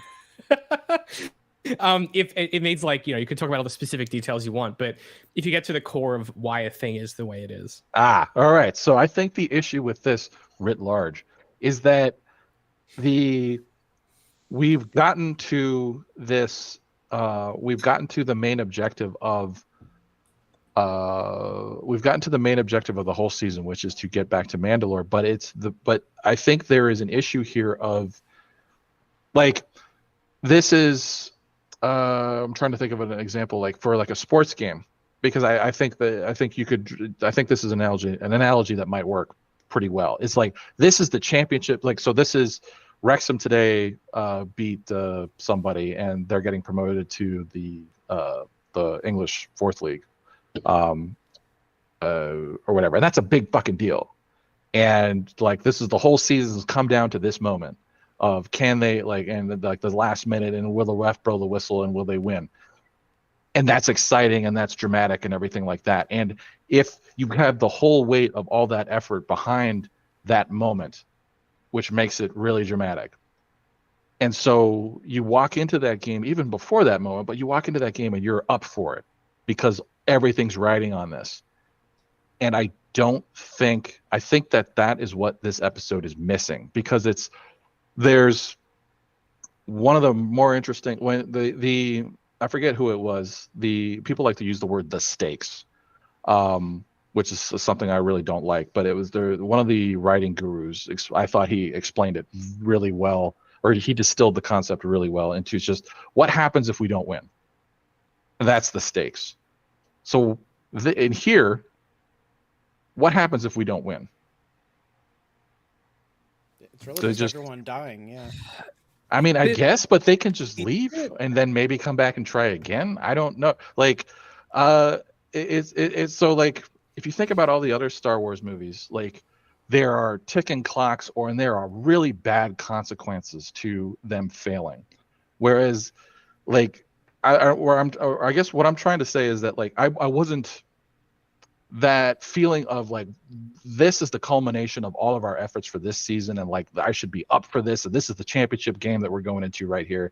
And I did not get that feeling from this episode or the action sequences of this episode. Like, the Thunderball thing happened and I should have been up for it, and I wasn't. I was just like, it's a cool, hey, it's Thunderball, and I love that, and that's pretty awesome, but I'm not here for it. And I think that might be why, is that we've been building to this moment of, this is what we've been trying to accomplish the whole season, but like, sort of in not an abstract, but like sort of as this is a thing that we're eventually going to do at the end of the season, and not really like there's going to be really bad consequences if we're not able to do this. I think part of that problem is that this whole episode is like the storming of Bowser's castle, but they didn't introduce Bowser's castle until the penultimate episode. So it would make a lot more sense that, yes, this is the championship game, if the whole time you could see Bowser's castle like in the distance, and the whole time they're like saying, eventually we've got to storm that castle and rescue the princess or whatever. I think you're right. Yeah. Yeah, I guess, there's a few examples that we can pull in here, but I think Rogue One is the easiest because it's the closest at hand, thinking about some of the stuff, which is like, what are the stakes if they fail their mission? And the stakes is like, it's all over for the good guys forever, right? That's, what are the stakes if they don't get the plans off the planet? That's all she wrote for the rebellion, period, right? They're all dead. The super weapon is going to kill everybody. It's going to give them this power. Now, that does happen, granted, but the plans are what give them the ability to avoid that ultimate consequence, and that's what gives Luke the ability, in the end, to bullseyeing one perhaps with like T16 moment. Like, there is a tangible sense of consequence to them failing, and as everybody slowly gets picked off, and it seems increasingly unlikely they'll succeed, it makes it you're more up for the final challenges as they happen. Like, the greater the odds against the protagonists, knowing the outcome, the more exciting it is. One of the biggest problems with like serialized television in general is like, if they're always in mortal jeopardy and they never die, like, what are we doing here? And that's why you have other stakes, right? And we use the word stakes here. That's not quite what we mean, but you have other things that they're risking. Think about Silence of the Lambs, right? Clarice Starling, in that last sequence where she goes into the basement and she has on the night vision, or he has on the night vision, and she's blind. The stakes there are not just mortal jeopardy. It's also damnation, because Clarice knows if she doesn't save this person and take out Buffalo Bill, she will never be able to live with herself. It doesn't matter if she gets killed or not, because this is the only thing that matters now. She has nothing else left. The consequences of her failing are damnation, and as far as she's concerned, her life is over, regardless of whether or not she dies. And I think there is a missing beat somewhere in here of those consequences for Bo-Katan. There is something here missing where they just didn't ramp it up, and they didn't punch the accelerator quite enough on why it would be bad for her for this to not come off. I think I think going into rewrite mode here. I had also had that thought that Darth had mentioned, and that Inferno just said, is that we didn't know, like, we talk about the importance of knowing things around the board, that I think you can get away with not doing that sometimes. So like where this is sort of the introduction of or the late introduction of an obstacle, right? And that's something that you can do in a story. Is like, oh, now we've encountered a problem that we didn't know that we were going to have. But there is this. I think the laziest way to fix this is the introduction of some sort of ticking clock, which would be to say, well, or if you introduce like that Moff Gideon and this base exists on Mandalore and that we have to take it back. This is something that I think Darth has mentioned a couple of times, that what are we taking it back from? They keep saying that, but they never say what we're taking it back from. But if you introduce like in episode 1 or 2 that like if he goes down there and like, oh shit, there's like a whole base of Imperials down here, and so they plan of, oh, we know eventually we're going to have to go climb that hill, right? And so that is a thing that you can introduce, or that is a thing you can say like, all right, down the road we're going to have to climb that hill. And so it's satisfying when we do get to climb that hill. But then late in the game, you could also say we need to climb that hill right now, or this happens. And that's the Star Wars. That's literally the New Hope, right? Yeah. It's like, if we don't destroy the Death Star right now, we're fucked. They're going to blow up all of our bases. Yeah, but no, that's exactly right. There's a definite ticking clock there. What I'm saying is that like we have this inevitability of we know we have to take the base, but you introduce this the flaw, or not the fly in the ointment, or the something goes wrong with the plan of, we have this plan that we need to take it, but we need to go now. We might not be ready to do it now, but we have to do it now because Moff Gideon's going to put up a laser shield or something like that, and then we'll never be able to get down to Mandalore or something. That's a weak, lazy way to do that. That's I think the effective way to introduce that drama that's missing that I'm talking about. I think there's also a couple ways they could do that, because this is something that I think we've talked about before, in that everything does not have to be a galaxy-wide problem. Yes. Yeah. And there's two ways that I could see them doing this that would still be really impactful. One, make it more obvious the number of Mandalorians that exist, and if both the Covert and the other group of Night Owls, like if those two groups represent a majority of the remaining Mandalorians, then them losing here has significant consequences, because their entire species would pretty much be eradicated from the galaxy.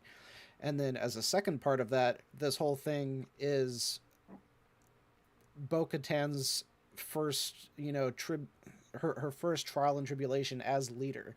And if she fails in this first, combined leadership of all of the Mandalorians, then not only is her character and her leadership never going to happen again, but all of her people will die. So you've got like multiple levels of stakes that are smaller than galaxy-wide war, but are also really impactful to the story.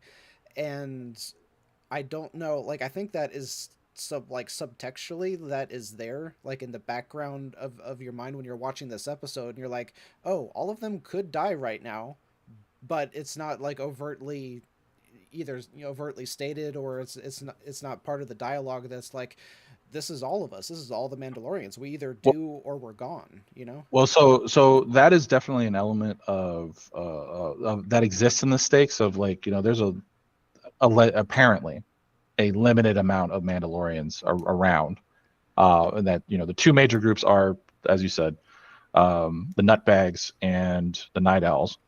There's some fancy alliteration for you, but so those are the two main groups that we know about. And if they fail in their attack, then a bunch of them are going to die. But and then you have a huge setback for the Mandalorian race. But the problem with just that is they could just leave or not do it. And if they leave or they don't do it, then the stakes are just that they don't go back to Mandalore, which is the status quo anyway. But that's also, like, their ship is gone because it is being currently trashed by all the TIE fighters. They only have, like, a couple, I think, of the smaller ships, and it would be really easy to say that the TIEs outnumber the smaller ships. It would be easy to write it so that there is no escape for them. Like, this is do or our species dies, kind of moment. Yeah, maybe. Yeah, I can see that maybe. I still think that's pretty weak, but that would be better if I don't know how much of you heard, David, but like basically let me try to pitch what Darth is saying. Tell me if I'm wrong in what you're saying here, David or Darth. So the idea of how you change this how you modify this to be more effective with making the smallest change possible is, so they've come to Mandalore to retake it or explore or whatever with all of their resources. Mm-hmm. And they've discovered that there's this an Imperial base there, and their ship gets taken out, and now it is we have to win here, or we're like there is this is Cortez burning his ships. We have to win. There's no we can just leave. That option's been taken away from us.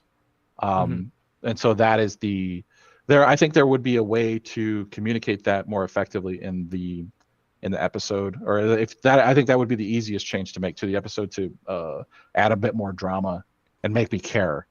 But I don't think that happens.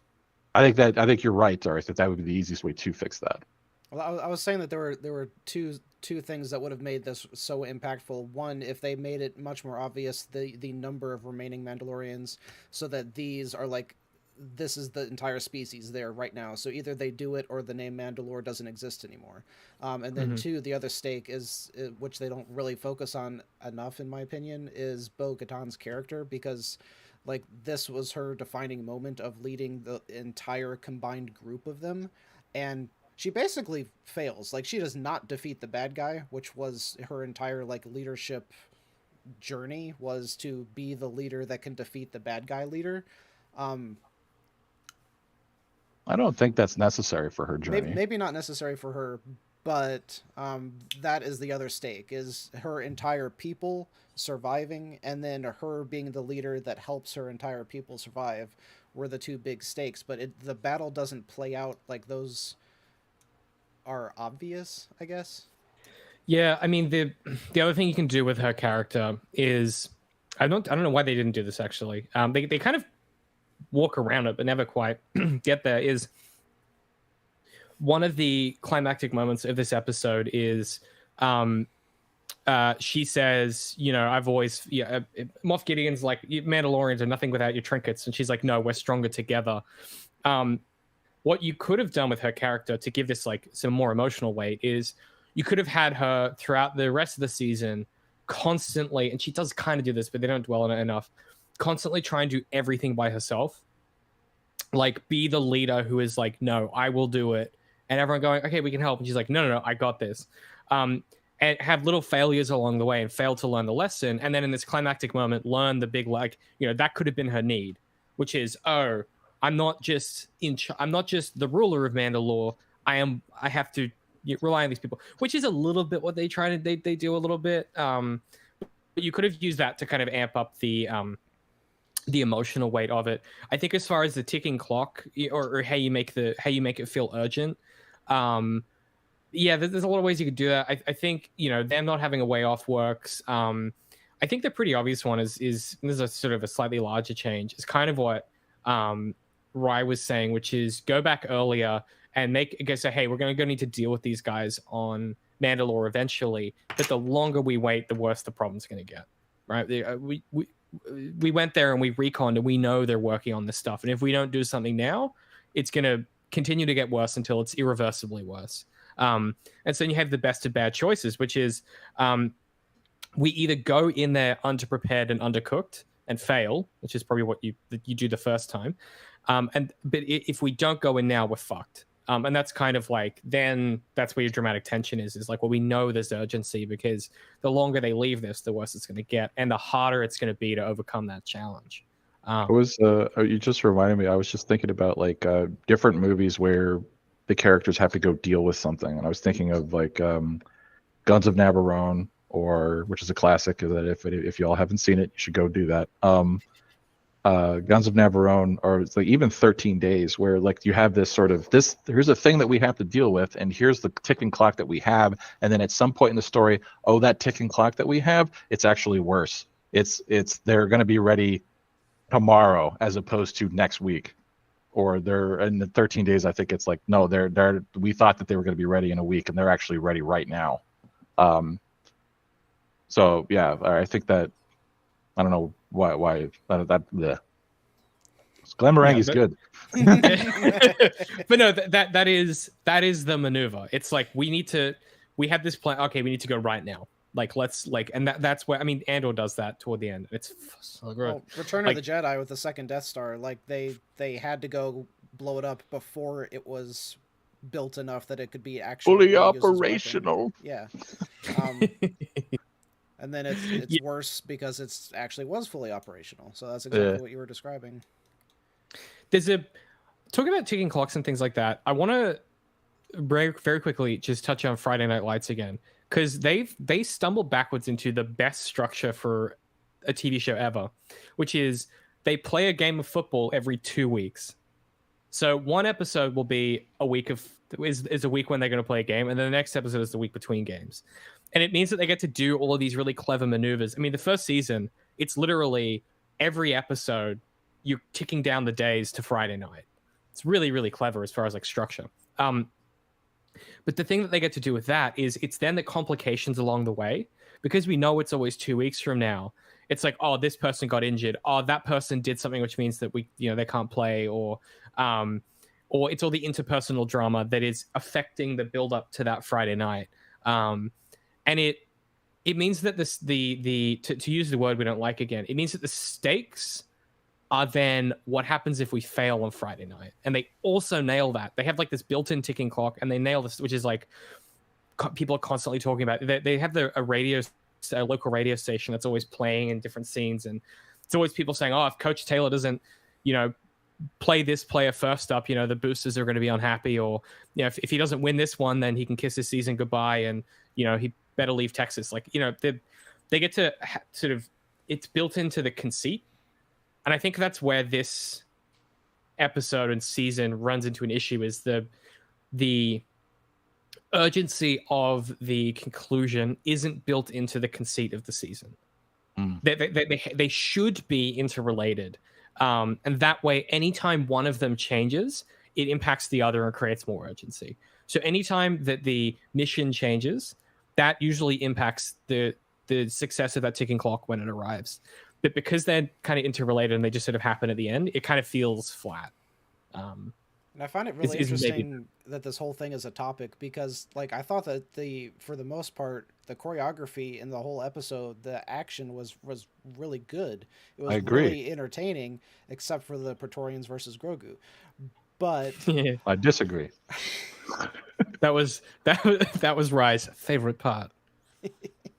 Well, and I will say why when we get there. But just a real quick thing is, that I want to say is that regarding my dislike of saying the stakes, the reason I don't like that term is I feel that a lot of people misuse it when they're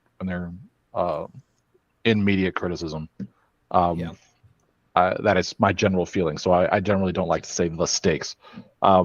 Also, I very much enjoy talking about this stuff with you, because I think we figured out why this episode didn't grab me, which is very interesting. But as you were saying, Darth, that was the conflict that I felt within myself watching this episode. I'm like, the setup here is Thunderball, which I love, and the choreography and the action is pretty good, or either good to great. There wasn't any part of it that I thought was bad.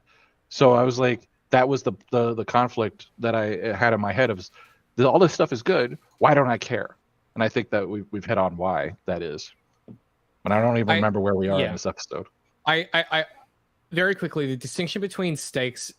So the reason why I've basically never used it, and like whenever I do, I always kind of scare quotes it, is there. How to say? It is often used to conflate a lot of different ideas into one kind of to one kind of noun. Like it's like conflating weight, it's conflating like motivation, it's conflating like themes, it's conflating like emotionality. Like it just is this like catch-all thing that doesn't really like describe anything in particular. And it's just sort of this big vague pointy shapy thing where you're like, oh yes, it didn't have stakes. It's like, well, do you mean that it didn't feel like motivated? Do you mean that it didn't have a good emotional weight to it? Do you mean that it wasn't visually interesting? Like there's so many different things that could describe. It's like I was saying last week, maybe, or whenever the fuck I was saying it, but the the difference between saying, he said happily versus, he said and laughed or something, right? There are certain words that don't actually mean anything, and are just like squinting modifiers that we use to simplify reality. And there are other words that actually describe things and are useful when talking about things in the context of media criticism and storytelling. I think a lot of the time, the biggest delineation between starting out and as you kind of continue on your journey of like how to understand media is developing the tool set and the language to actually start to pull things apart. Because if you talk about everything in these big general nouns that don't really mean anything, then you will struggle to get to the nitty-gritty underlying mechanical things that happen in stories. Specificity is really critical in this space, I guess. And that's the fun part. And that is the fun part, because then you get to go like, because then you also find stuff you like that you didn't realize that you've liked. Like when we talked about Solo for 1,000 years, like, and we're like, oh, there's I like. There's a lot of good stuff in here. Yeah, and there's a lot of good stuff in this shit movie. That's kind of why I'm always very reticent of like the second that it's like, oh, I'm a fan of this, I'm a fan of that. My brain immediately goes, oh, I don't know, like. I don't engage on that level, so all of my opinions are going to upset you because I just don't. It's just a different frame of reference, different way of thinking, I guess. I feel like the whole taking back of Mandalore was rushed. If it had been a slower build up, then maybe the climax would have worked better. Yeah, I think we've all said that. Yeah, we've been saying that all season. Yeah. Well, that is par for the course for Mando. Mike, every talk with David is like a 101 course on something. There you go. I love that. Available now only on Nebula. Yeah, okay. All right. Okay, where are Brought we in the to you episode? by Curiosity Stream. Yeah, okay, I get it. Where are we up to? I'm not complaining. I mean, you should probably be charging for this. I'm getting all the free courses. Oh, you'll get the invoice. Don't worry. It's on its way. All right, so now we're basically just like dissecting the different fights. So we got Mando versus Gideon, and I guess Mando is winning enough that the Praetorian Guards just show up from stage left again. Yeah. Hey, these guys never fight fair, ever. Like, it's such bullshit. They're like, oh, I'm like, yeah, fisticuffs because, and then the dudes come in. And I'm like, what? You can't do that. That's foul. That's a foul. That's a technical foul. There's more than 2 players in the pitch. I would have died if like a ref just runs on screen. And he's like... Technical foul. Yeah. Illegal substitution, 5-yard penalty. Yeah, exactly.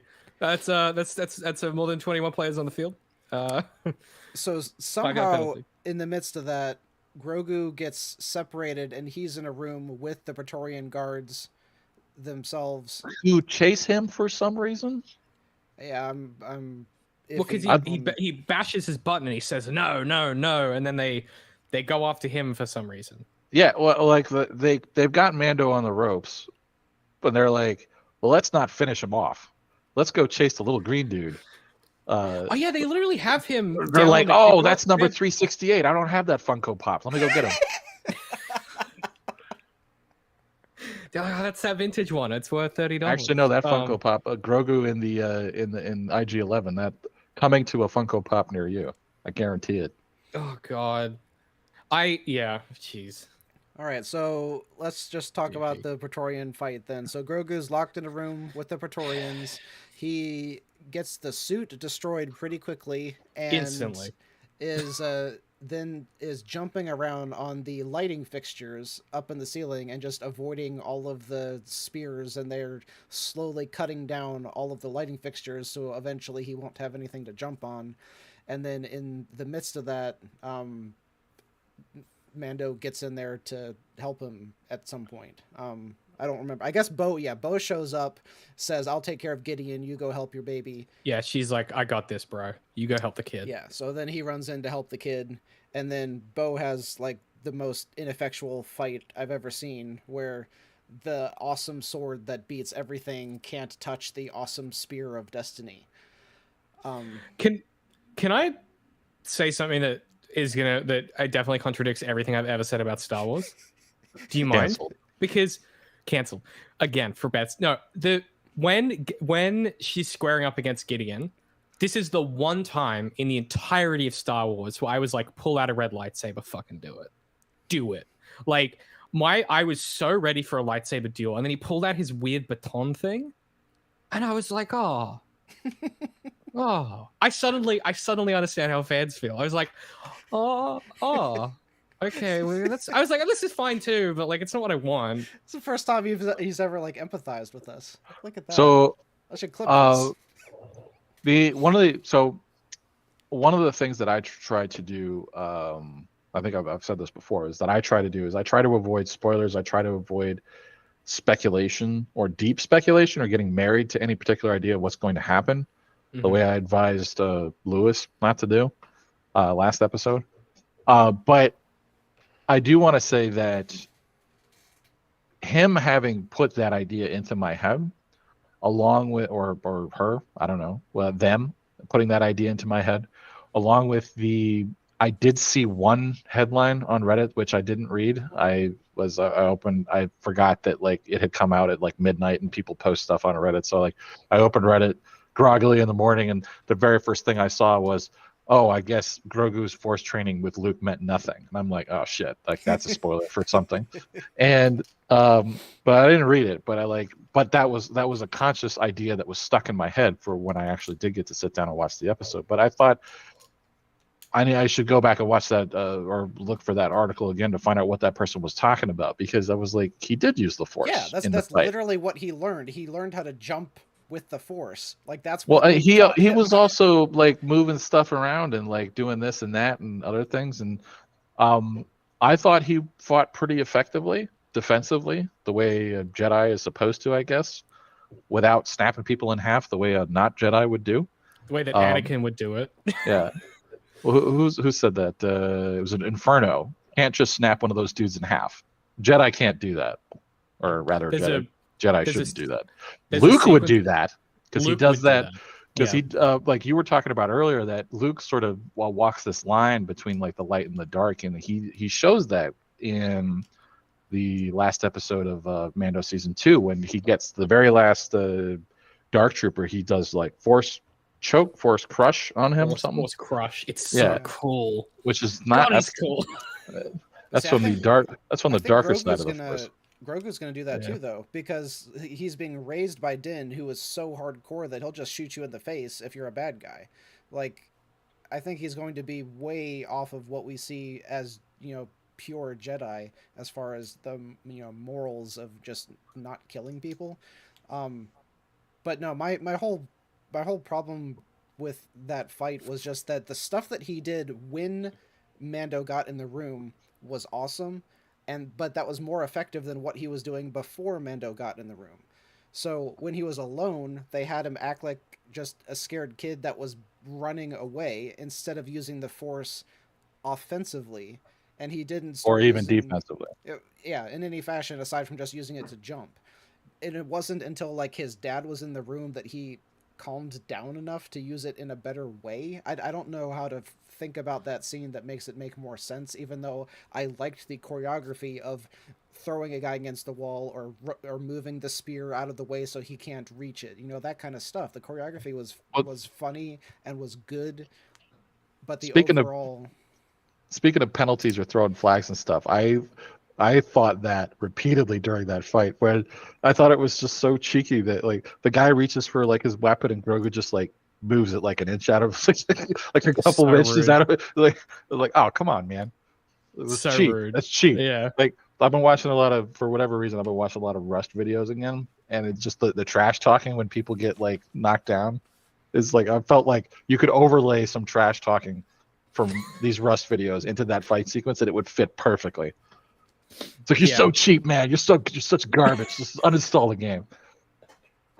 You know what it felt like to me, and I'm fine with characters like behaving poorly in Crisis and stuff like that. I always think it's fun, but I've complained before about Grogu doing a flip, and this is just 30 seconds of Grogu doing big time flips, and I don't know if my brain is wrong, or if it was like beer number 4 that was kicking in at that point, but I swear to God, he ran out of ceiling fixture, and then they just like they could have been playing that on loop, and I wouldn't have known. Yeah. Like he just keeps like I just was unsure what was happening. Yeah, it just visually I found it a bit confusing. Well, I think because they kept cutting from outside to inside. I don't know. Well, I think for me, it didn't feel.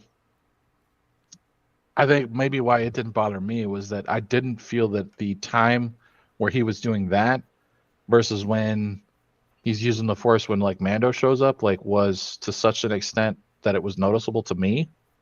Or maybe it was because because of that headline that I wasn't expecting him to do anything at all with the Force. And then it was like, oh, he's jumping around. That might have affected my thought process and viewing of that. And then also, because I think is it concurrently or sequentially or like are we having both fights happening at the same time with Mando and Grogu and the Praetorians and also Bo is fighting Gideon? Okay, so I think what happened here was he's not here today, but I did want to thank Lewis for throwing out that theory last week, because there were definitely some moments there. And also what you had talked about, David, I don't know if this is the correct application of this term, but you talked about potentiality as making a scene very interesting. And for whatever reason, this scene made me even like, the analytical part of my brain or the thinking part of my brain would go, there's no way that they're going to kill any of these characters, especially Grogu. Like, they're going to kill the stuffed toy market forever if they kill Grogu. So they can't do that. Like, that's the analytical part of my brain and what that is thinking. But that, for whatever reason, at this particular moment of the episode, this is when I actually got more interested in where I was in the episode, because I wasn't thinking about that. For this whole sequence, I felt that everybody was at risk. And which is completely unrealistic, but I still felt that way. I'm like, maybe they're gonna kill Grogu. Maybe David's gonna be like super happy that maybe like they're gonna kill Mando.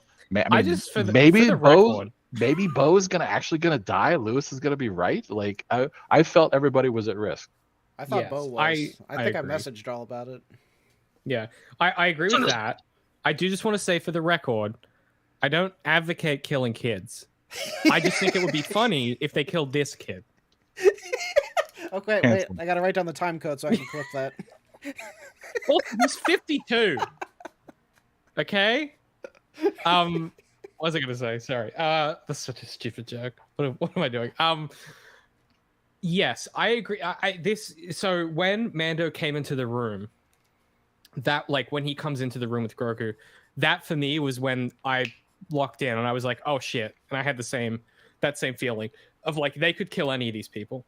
One thing I was going to say when you were describing the whole scene inside that room was that I think structurally what would have worked a whole lot better is for Grogu to be less competent at running away, so he gets the mech destroyed and then they just like straight up throw him against the wall and he's like sitting there looking like a scared little kid with the 3 Praetorians coming at him. They're raising up their swords about to strike him down, and he is just like literally too scared to use the Force, because right now it's all been mostly instinctual. He just uses it when he's about to be in trouble, and so this time just have him be where he's too scared to use it, and then when his dad gets in the room, now he has the emotional support to say, I can now help. I'm not too scared to act. And I think that would have played a whole lot better rather than having this whole jumping around on the ceiling fixtures sequence. Well, the way that I would say to do that is that's the end point that you want. But the way that you get there is good news, bad news, and escalation, where he bad news, they swing at him. Good news, he jumps out of the way. And then escalation is that they get closer every time until he runs out of light fixture, which I think is how they do it. But there is a way to do that same sequence of him bouncing around in a non-comical way that is where you have good news, bad news, and escalation, ending with the point of he's about to die, and then Mando, and he's too scared to use the Force, as you say, and then Mando comes in. Would be the way to do that. There's a sword fight in Firefly that I think is like the perfect cadence of this, where someone is completely outmatched and outclassed. It's Malcolm Reynolds. He's accidentally challenges this guy to a duel in a comedic scene earlier, and now he has to face the consequences of it. And this guy is so good at dueling that Mal doesn't even know he's outclassed. Like, they start fighting, and the good news, Mal gets a little cut in. We cut to the sideline. Bad news, he's toying with him. Mal doesn't even know how much he's fucked. And then the fight keeps happening, and then Mal just gets fucking absolutely owned repeatedly. He's on his last legs, and the guy's about to kill him. And Mal uses the only thing he can, which is like his wit and his charm. I mean, it's fucking it's Nathan Fillion, so he's got that charisma, and he distracts the guy, and then just like punches him, and then goes, you say gimme, basically. But he, it's the exact cadence of how do you show that someone is outmatched without realizing it? Good news, bad news, threat, reveal. And it's like the perfect and this, I think I've talked about this before with I have what's the right word? I have pointed out / criticized people who talk about the Duel of Fates as one of the best sword fights in Star Wars. Not because the sword fight is bad, but because of the way it's contextualized within the structure of the other fights happening, right? When people talk about Duel of the Fates, they often forget the other two battles that are happening concurrently that we have to keep cutting back and forth between. One of the things that makes this sequence feel so threatening is the 3 fights we're cutting between, well, the 2.5, I guess, technically, are right next to each other. And so I think that's when Rye was talking about potentiality before, that's why it feels like anything could happen, is because they're so close together. I think Duel of Fates would be enhanced significantly if the other fights were happening roughly in the same room or in the same vicinity or something. And I guess one of the things I really like about this sequence is exactly what you said, which is it is Grogu struggling. Mando comes in, okay, now we're fighting back, but like it doesn't feel like Grogu tries something and fails. It feels like he tries the same thing and he's just treading water. Like, I would have liked to see him try different techniques, right? Maybe someone swings at him and and then someone else, and then there's a third guy and he has to do the flip. Like, I think that he doesn't try enough stuff. He just does the one thing, and I think that's why for me it didn't work as well as it could have. But yeah.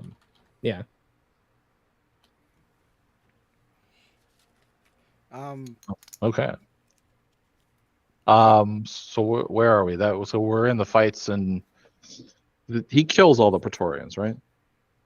Yeah, he aces them all. And he's like, "Good work, kid. You did good." Same question though about what we've had before is like, are these guys wearing Beskar? If not, why not? Well, they're Praetorians. I don't think they've ever established the Praetorians wear Beskar.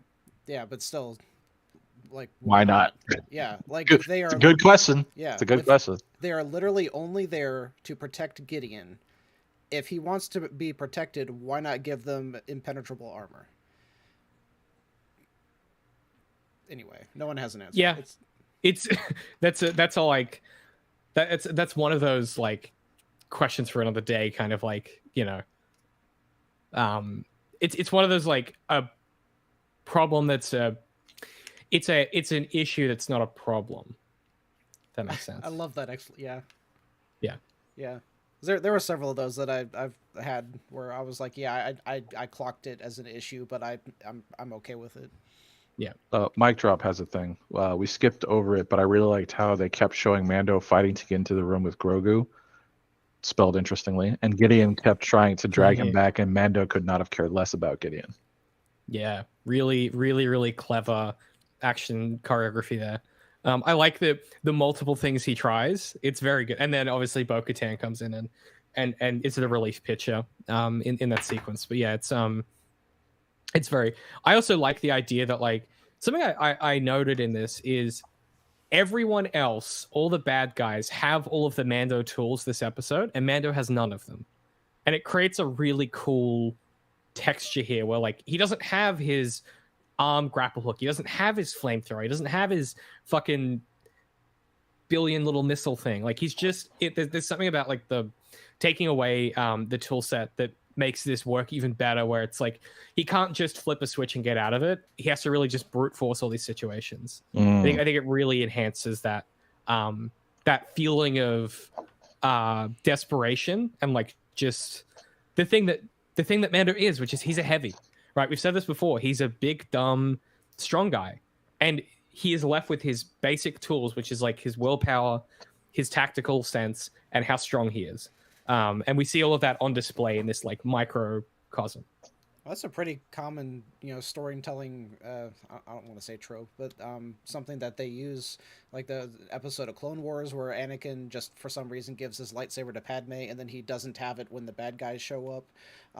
That's really classic in movies where like some guy has like the best samurai sword ever, and then it gets taken away from him, so he has to fight the big bad guy at the end with a normal sword, whatever. That same kind of idea where it's not the weapon, which I guess we kind of see at the end where her magic sword gets destroyed, and they're like, "Oh, how are you going to defeat him without your magic sword?" Yeah. Inferno says Iron Man 3 shows the characters more than the gear. Exactly right. Yes. It's one of my fucking all-time favorite ways that they utilize that in the Marvel Cinematic Universe is in Spider-Man Homecoming, and this scene makes me cry every time because I have daddy issues, but it's where it's after the ferry sequence, and you're not even here. Yeah, and then he steps out of the suit and he's like, and it's like, and he's like, if you're nothing with the suit, then you shouldn't have it. And it's this like, and then you get Peter Parker just slinking home in this feeling of like complete and utter disappointment in himself, and like knowing that his dad is disappointed. It's so fucking brilliant. And I love the way that is brought back from Iron Man 3, where it's like, yeah, that is the difference is Tony Stark has learned early on that you have to be more than the suit, you have to be more than the tools. And that is really like the lesson here. It makes for good storytelling, where it's like, if your dude is famous for XYZ and you take XYZ away, interesting things happen. And this is like why I think this feels so fraught and dangerous, is like he just doesn't have his bag of tricks. And that's really a big thing in Star Wars too. Like I must be remembering the books right now, where it's like when a Jedi loses their lightsaber, it like they feel so freaking lost trying to do battle without their lightsaber. And it's always just interesting watching how that goes down. Anyway, so getting back on track, at this point, throughout all of this, Bo has been fighting Gideon, and it's like coming to a head. And as I said before, she can't really do anything even with her super awesome sword, because his super awesome spear is more powerful, because not only does it like made out of Beskar and deflected, but if he hits her with the electromagnetic end or whatever, then it like has this whole force and blows her backwards, and so he can't so she can't do anything against him. He eventually grabs her sword hand, and with his powerful mech suit just utterly crushes and destroys the Darksaber, which was my like number one huge shocking thing from that episode. I never would have thought that like the most popular weapon one of the most popular weapons in the entire franchise would have been destroyed. That got me. So at that point, I was like, oh crap, they're gonna kill Bo. Yeah, right. Yeah, it's a cool move. It is a franchise wise odd choice. Story wise, the obvious choice, right? Interesting. Which someone was pointing out that the one of the characters in the Ahsoka trailer is like one of the droids. He's like the keeper of all lightsaber knowledge, and so they were wondering if like they're gonna rebuild the Darksaber later on. I forgot about that droid. That's the droid from the kids episode, isn't it? We completely skipped over the fact that R5 has just been chilling on Mandalore for like a month or two. I thought he. Oh wait, has he? Yeah. They left him there, right? I thought he came. I thought he came with one of the ships, but I don't think so. Did he? I don't remember where he came from. Yeah. That'd be a fun little side. You know, and then he infiltrates the base with no opposition, and then has a little fight with the mouse droids. We didn't talk about it. Does every astromech droid have little rocket boosters? I thought that was just R2. Only when it's convenient to the plot. I could not believe. I was like, what is happening? Why? What? I've never been so confused in my entire. I was like, I thought we all agreed that was bad. I thought everyone universally was like, R2 having the little rocket shoes was bad and dumb, and they're like, no, we're doing it again. I think they only say that because it wasn't used in the originals, and Star Wars fans in general just can't accept that maybe things change or things are different because they're. Oh, he was on one of the ships? Okay. They're like space repair droids. They should have rockets to maneuver in space. It makes sense. It makes sense, but that's not what space is in Star Wars. In the originals, space is not a place. It's a it's just a maneuver. We talked about this it's before. something you maneuver through. It's not something that you go into. It's an ocean that you cross. It's not a physical area. So the chat has corrected me. So R5 was not chilling on the planet. What's it? He was on one of the ships. He led that X-Wing guy to the Mandalorians, which happened after. Yeah, true. Okay. That's. Yeah. I mean, how he got there is I like my version better that he's been still on the planet. Honestly, he's just like where he's just sitting like behind a rock, like he's like R5, like what? Just sitting there being anxious the whole time. Yeah, he's a great little droid. I like him. Yeah. All right, so they're all fighting, and then in the midst of this, Axe is currently like crashing the ship down on top of them. So whenever he finally gets through the clouds and he's like yelling at them, hey, get out of the way because I'm like bombing you. Again, maybe everything's gone to plan and they've taken the base and he's like, I'm coming in hot. And they're like, whoa. Such a better version. Which is actually hilarious because like at the beginning, I don't remember if it was the end of last episode or the beginning of this one, and I was just like furious that their first course of action was not to take the ship and just use it to kamikaze the base. Because in my mind that was like immediately the most logical course of action. And then eventually they did it, and I was like, oh, okay, that's fine then. They did what I was thinking. Another thing that we forgot to talk about was the way that or at least maybe we didn't forget to talk about it, but I want to talk about it, is the way that the TIE fighters are launched looks cool, but I can't help think about how impractical that is. Yeah. Release them and hope they don't hit the floor before their engines kick on. Yeah, release them straight into the ground. And yes, in a universe where like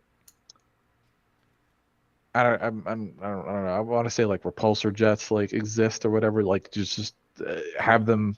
Well, it was the same in episode 7 though. Because that would mean that they're also when they get in them, they have to strap themselves in upside down or something. Upside down? Yeah. It's the impractical. It looks cool. I'll just go with that. It looks cool. Impractical as hell. Looks cool. The end. There's an entire scene in Star Trek Beyond, which is a very, very good action film, where they're Captain Kirk and crew are in the ship, and they're like, we need to. They basically the ship, like the engines are dead, and he's like, we need to roll it down a hill and jumpstart the engine. Basically, is what they're doing with a spaceship, and so they drop it off this cliff.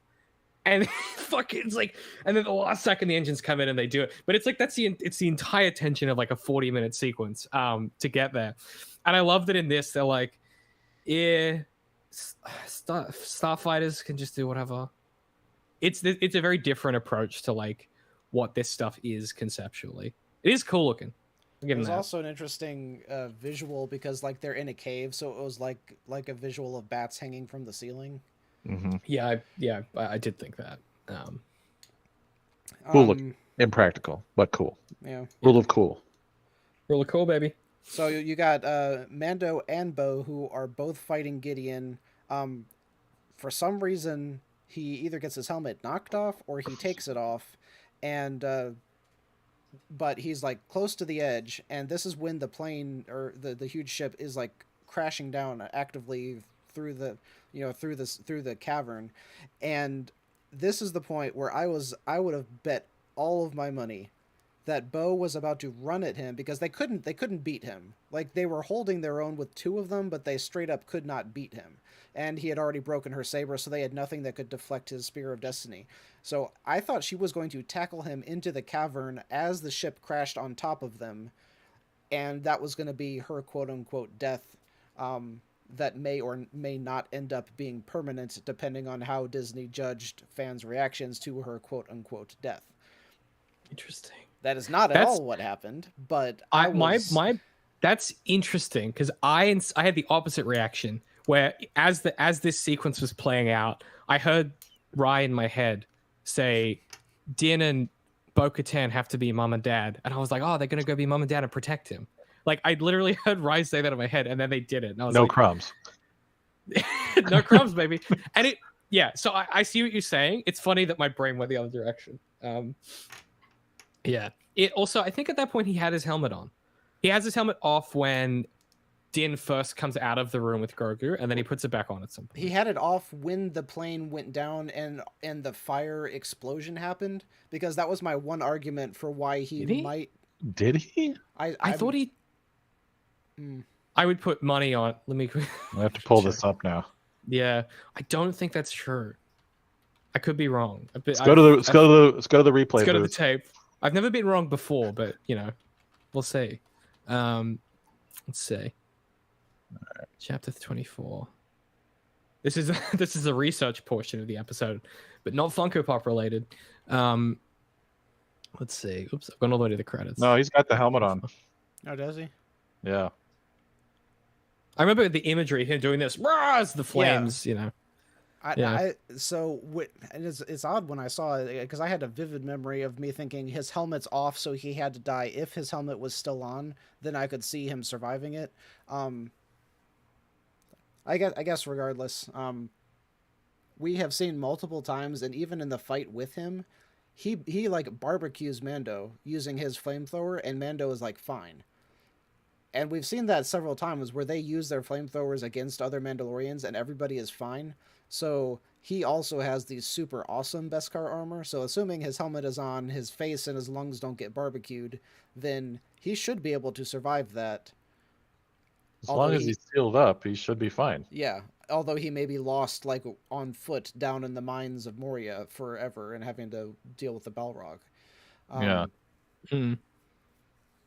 That's a good point. That would be such a great... Oh, man, that should have been in the post-credits, where he's, like, down at the bottom of the thing, and he's like, oh, I'm going to get you, Mando, and then the big mechanical Balrog, like, grabs him, and then takes him off into the thing and cuts him up and sucks out his blood and stuff. Yeah. That would have been the post-credit sequence that I would have written. Oh, my God. Yeah, can we have the Mythosaur just fuck him up real good? Yeah. Yeah, that'd be sick. That would have been a direction that no one expected, as he actually falls into the water and he ends up just on the bottom and he just like is staring up at the Mythosaur and then it opens his eyes. I bet this guy drinks coffee from a glass mug. That feels like a personal attack. Yeah, I don't understand. I mean, I don't know why. But That does seem like a dunk. Because I I'm do. not sure why. I mean, yeah, I don't know why, but like I do have a glass mug of coffee on my desk. I don't know what that does feel like a really big dunk, and I couldn't tell you why. I guess ceramic is classier. I don't. Oh, is it that glass is like pretentious? It says, "I bet this guy drinks coffee from a glass mug because Mandalorians are already flaming."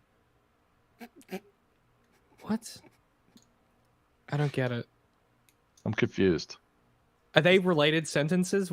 Water drop, I'm or are those? I'm not sure. Or is the second thing you responding to us talking about the fire? I'm very confused.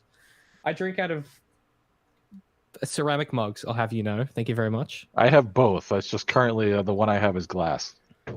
So I'm trying to remember what the dude's name was because I just found out I had told y'all in the chat to make sure I remembered something to talk about. Oh yeah. So it turns out like several episodes ago that someone who was bringing up the topic of Batman for us to talk about in the first place was one of my workmates. And he mentioned it, and it utterly broke my brain that someone I know has been tuning into the live stream and just randomly dropping stuff in chat. And he was like, yeah, what if I said something about like the type of car you drive?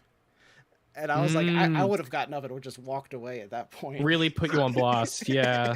Yeah, for real. If it turns out that you drive like a hybrid Hyundai or something, like I feel like that would be what would be an off-brand car, do you think? Like what's something that would upset people if they found out? Probably literally what I have. I have one of those tiny little like clown cars. Of course you do. What is it? A Honda Fit? No, although that's we have 2 or 3 of those as our like work fleet vehicles. Yeah. That's funny. Yeah, every now and then, people in my real life. Well, I over the years I've been merging the two very, very slowly. As my content has gotten better, frankly, and like more consumable, I've slowly merged my two lives together. But certainly, when I kept them very separate, periodically someone would stumble across, the podcast or something. And when people bring it up apropos of nothing, it's always weird. But they're like, "Oh yeah, well, you."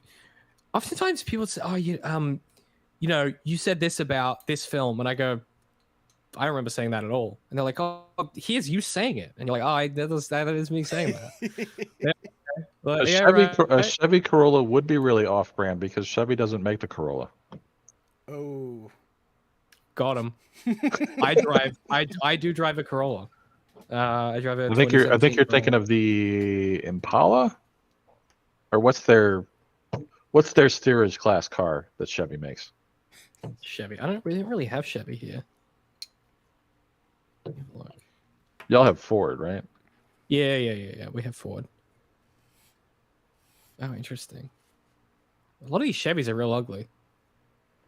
Damn. Yes, but what does that say about them that they drink out of glass mugs? What do you mean? Sometimes just people drink out of glass mugs, and sometimes I could just spot them. What does that mean? Yeah. What does that say? What does drinking coffee out of a glass mug say about a person? What does that mean? Like, for example, I drink water out of a whiskey tumbler because I'm the worst. Like, that says something about a person. What does the glass mug thing say? I have no idea.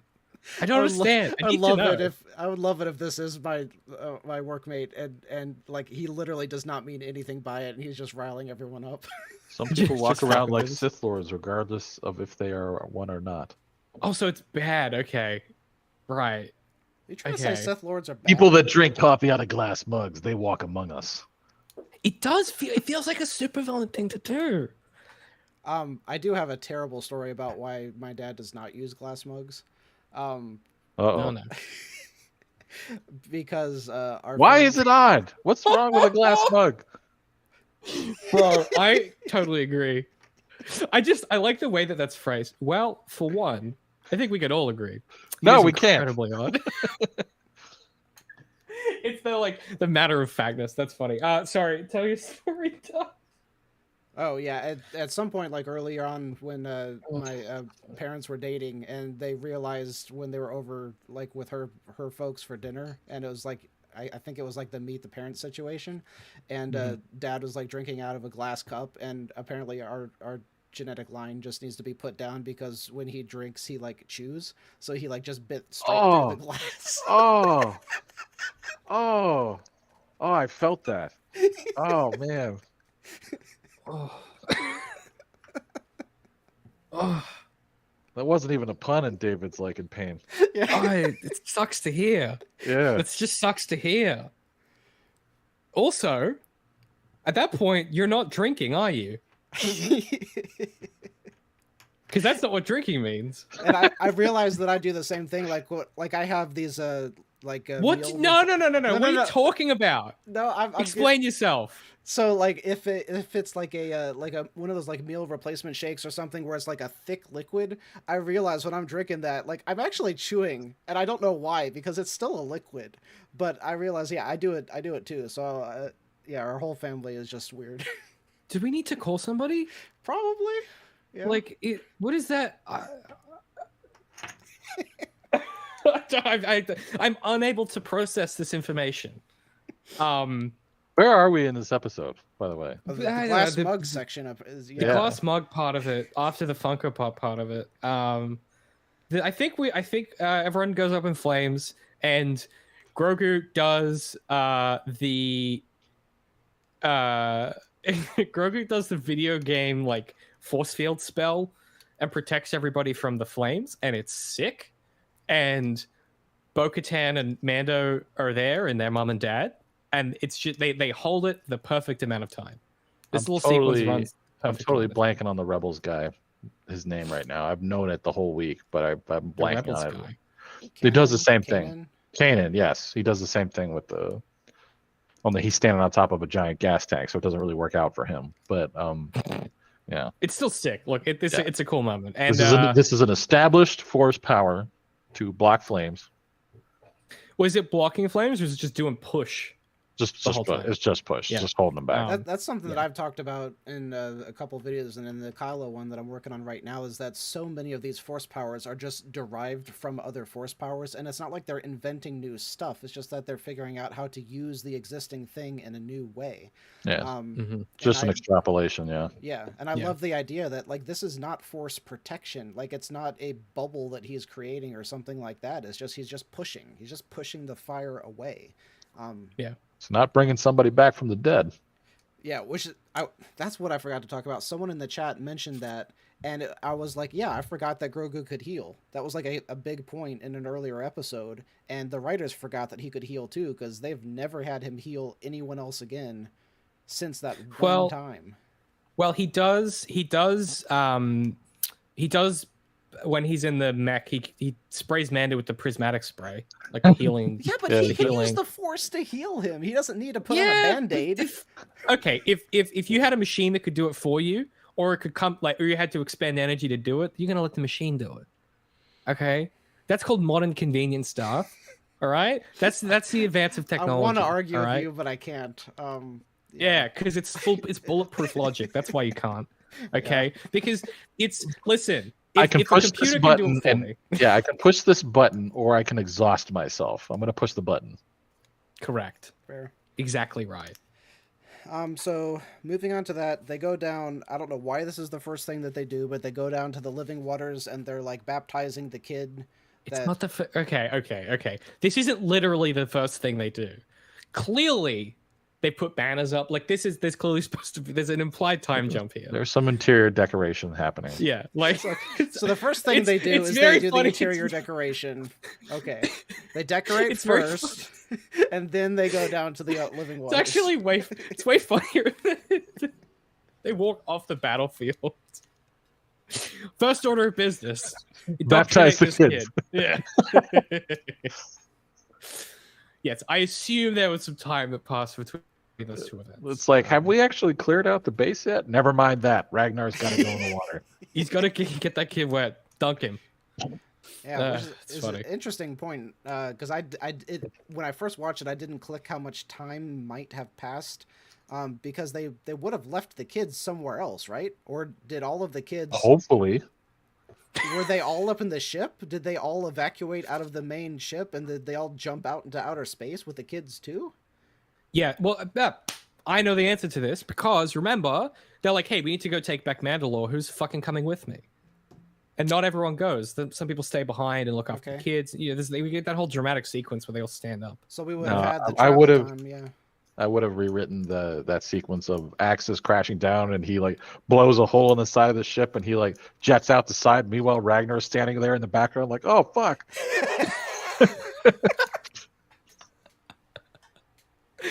Guys. That's so good.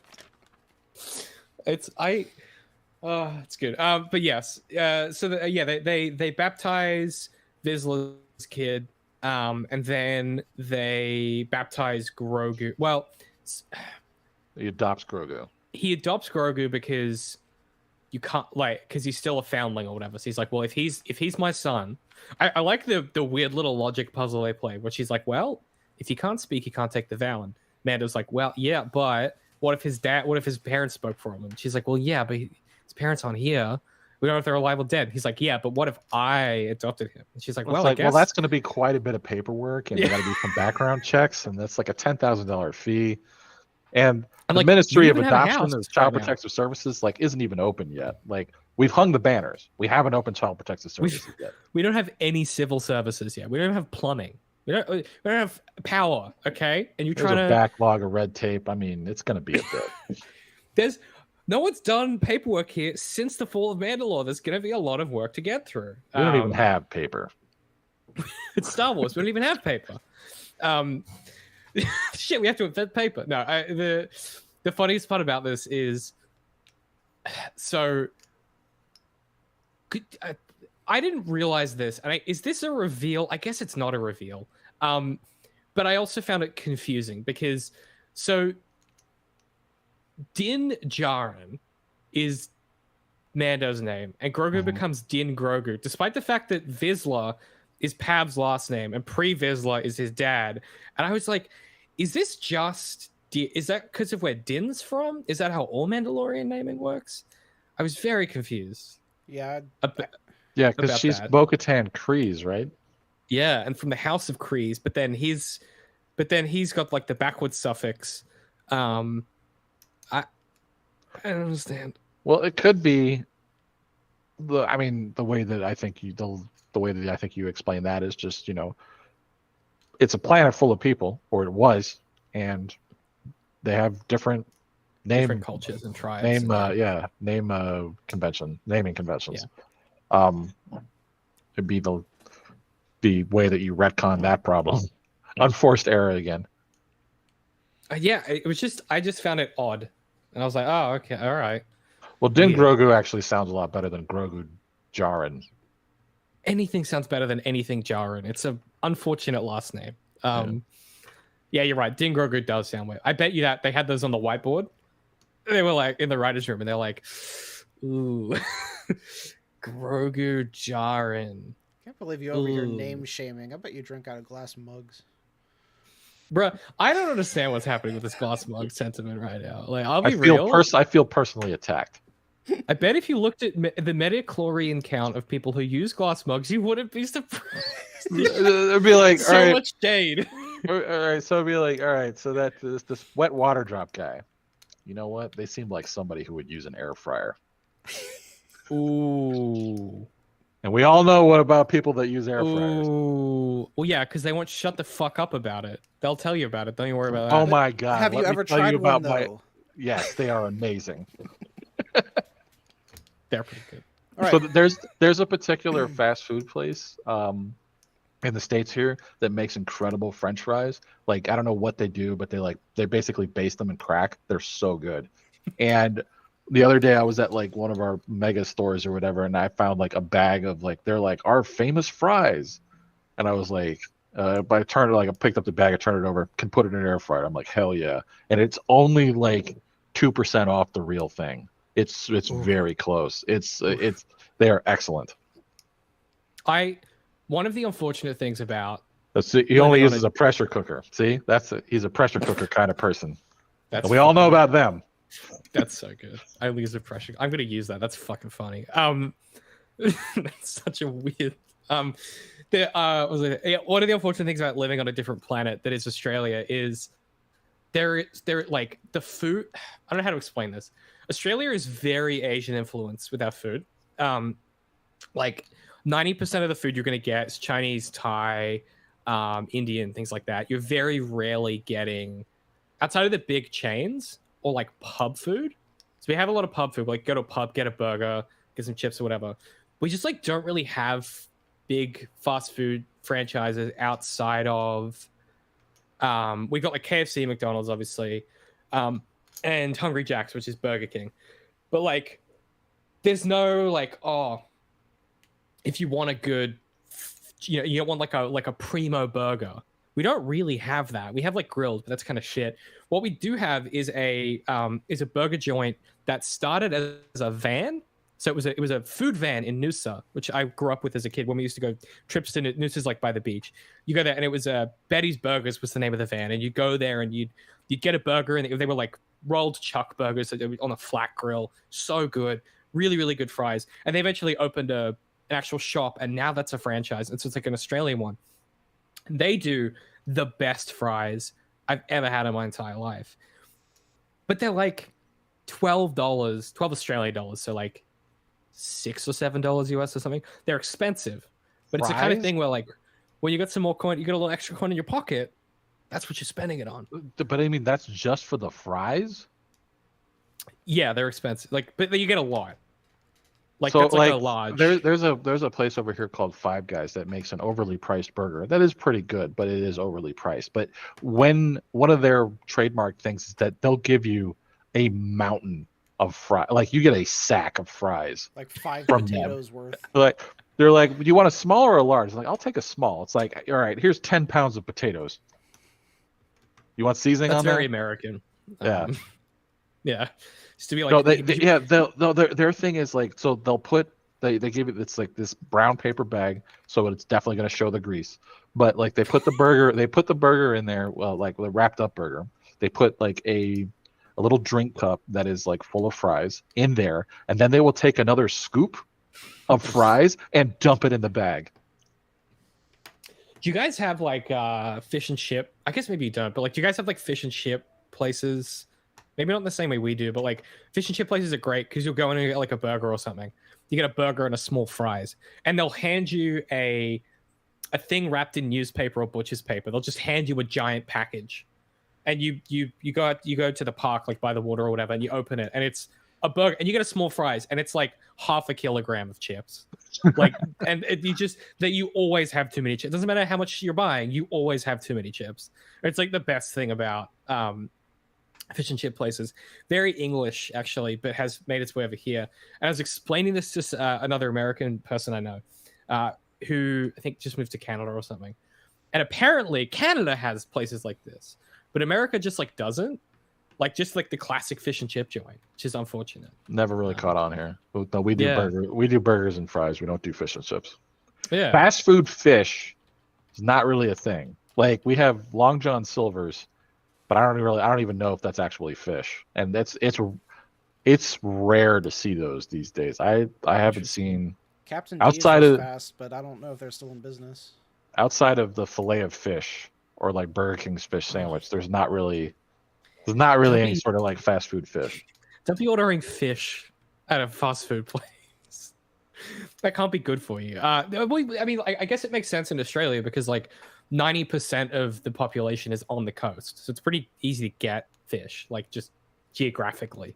Like it's easy to get to. Right, let's wrap this episode, because we still got a few things before we just randomly rant on stuff. I think we've begun. Yeah, we have begun. That's what so they're still taking their baths down there, and then Grogu's looking down into the water, and then I think he like puts out his hand into the water, and then the camera pans down all the way into the mythosaur, who opens his eyes. So you're supposed to wonder, is Grogu talking to the mythosaur through the Force, or is this just, like when Gideon's clone opened his eyes in the water tank, like it wasn't conscious. It just happened because it was a good little action sequence. So is this the same thing where we want to see the Mythosaur's eyes open just because it's the best for the shot, or was Grogu talking to it? There's not really, I don't know if there's enough context. I think there's one of two ways that you could read that. Like, either Grogu establishes some sort of connection with the Mythosaur that causes the Mythosaur to go, hey, what's up with that? And like opens his eyes. Or Grogu just knows that he's sensed that he's down there because of the Force or whatever. One or the other. But it would be weird for the camera to pan all the way down there and the Mythosaur not to do anything. So yeah. Not really, to me, it wasn't really like that big of a moment. It's just, I think it's one of those, it's a weird sort of Chekhov's gun to put the Mythosaur into play and then not really make use of it outside of the just a point in Bo's journey where she doesn't really buy into this stuff, or she's like over it, or she's very jaded about the whole Mandalorian mythos. Is it mythos or mythos? Which one? David, which one is it? Mythos or mythos? Mythos. She's jaded about the mythos of Mandalore, and then she sees the Mythosaur, and she's like, that starts her whole, maybe there's something to this, and like her opening up to the armor and be like, well, what if I really did see a Mythosaur? It's like, yeah, well, that'd be pretty cool, and people see lots of stuff when they're tripping balls. And she's like, no, cool, I really saw it.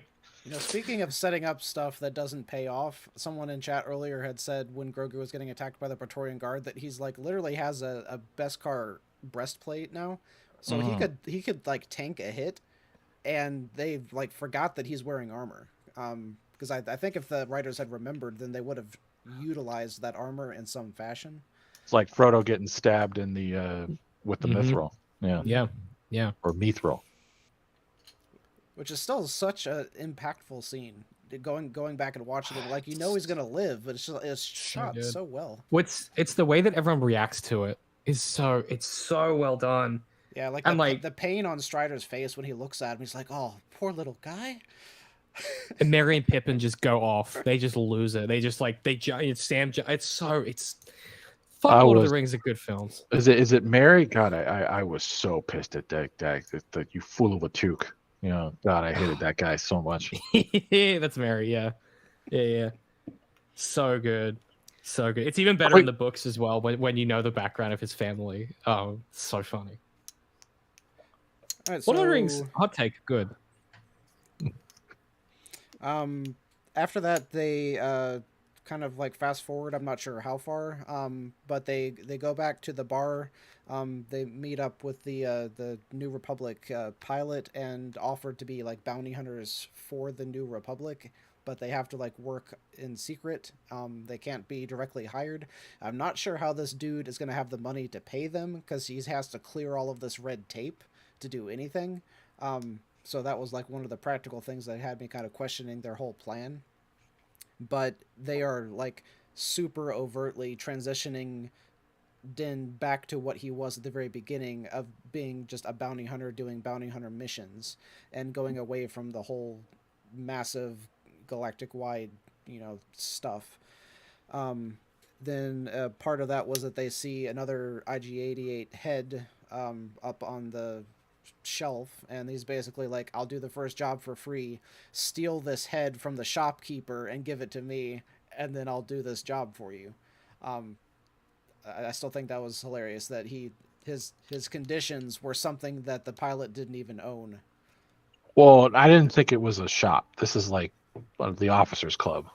There's just like trophies hanging on the wall. That's how I read it. Also, Dave Filoni and his mates in the background of the shot again. With the hat. I was happy to see him. This is a cool sequence too because, I mean, we told you so. B, what I quite like about the way that this plays out is he seems surprised that he's as surprised as he's not surprised in like a dramatic, funny kind of way, but he's like, oh, you really want to work for like the New Republic? That's weird, man. I like the dynamic there. I think it's a really there's a way that this could have been really on the nose and kind of clunky. I think it avoids that nicely. Yeah, because like they could have overtly said like you're a bounty hunter, you're like on the side of the bad guys and you want to work for the good guys, but they did it really subtly. Yeah. Well, it's the character development, character growth of Din that, you know, he did whatever, you know, he did bounty hunting and he did whatever, and he thought the New Republic was a joke, and he wasn't really invested in the future of the security of the galaxy. But now that he's a dad, officially, he is invested in peace and security and truth, justice, in the American way. So he's all in it now. So like I thought, yeah, I think you're absolutely right. Like it's not a ham-fisted way to get that across. Yeah. Although I still think the X-wing pilot is not a good actor. No, he's just there. Yeah, I think I said it before that I think that he hits the right tone. Is that he's just supposed to be a boring dude that's doing his job. He says the lines. Yeah, and like that's so many work people that I've met over the years. It's like they're not entertaining. It's just you know, it's the dude that's delivering the thing. You know. Yeah, he just shows up and goes home. Yeah. You know. So then transition over to what I thought was one of the oddest things is that Din is building a new IG-88, which then becomes the Marshal of Navarro. And I don't know that there is anything left of the original IG-88 droid because it was all like scrap metaled and then blown up back on Mandalore. So why did he build a fake friend and then put his fake friend as Marshal on the planet where he was going to, at least for a while, keep living? Huh? I don't understand the question. Like IG-88 was the like only droid that he actually like kind of liked, right? Mm-hmm. Well, 11 technically. Actually. So he builds another one. It's not the same one, but I think the story is like it wants us to think it's the same droid, but it's not. Mm-hmm. And then, so it's like he's remaking, he's cloning the puppy he lost. It's like that kind of thing in my mind. I think it's possible you might be overthinking this. No, well, that's I what think I do. this is. I I know, but this that's what we all do. But this is one of those This is one of those cases where, like, quite straightforwardly, it's him being like, "Hey, I haven't forgotten that you guys need to be defended because you're a big part of my life now." And he sees the droid head and he goes, "Oh yeah, all I was missing was the memory circuit." And I think it's as simple as like he's basically like, "Hey, let's bring some peace and security to Navarro. We know IG-88 can do it. He's a badass." Did I just say IG-88? Whatever the droid's fucking name is. And I think it's as simple as like he's just like I don't want to have to be the Marshal, and so I'm going to give you guys the best of both worlds. And it's also like Inferno says that previously, or the last time we had seen him in season 1, he was in lava and in being blown up. So that's true. That's true. Yeah. He's fine. He's fine. He's fine. Although he's sturdy. That next comment is even better. Yes. It's another personal attack. I know. Really going in this week. Really getting some good licks in. Yeah. The classic ship of these. I'm not saying that he should have 10 plus charisma. I'm just saying the way the guy delivers his lines is about as good as I would deliver them. Just really taking some L's this week. Left, right, and center. I'm going to have another drink. In your honor. Very last scene, they cut to Mando's house. He and Grogu are like, they have their own homestead. Grogu is out there like chasing frogs and maybe eating stuff. And then it just... No, character development. He doesn't eat him. Okay. Doesn't eat him. Maybe he's just well fed for the first time in his life, so he doesn't need to eat wild animals. Well, he was snacking at the bar, so maybe he's just full.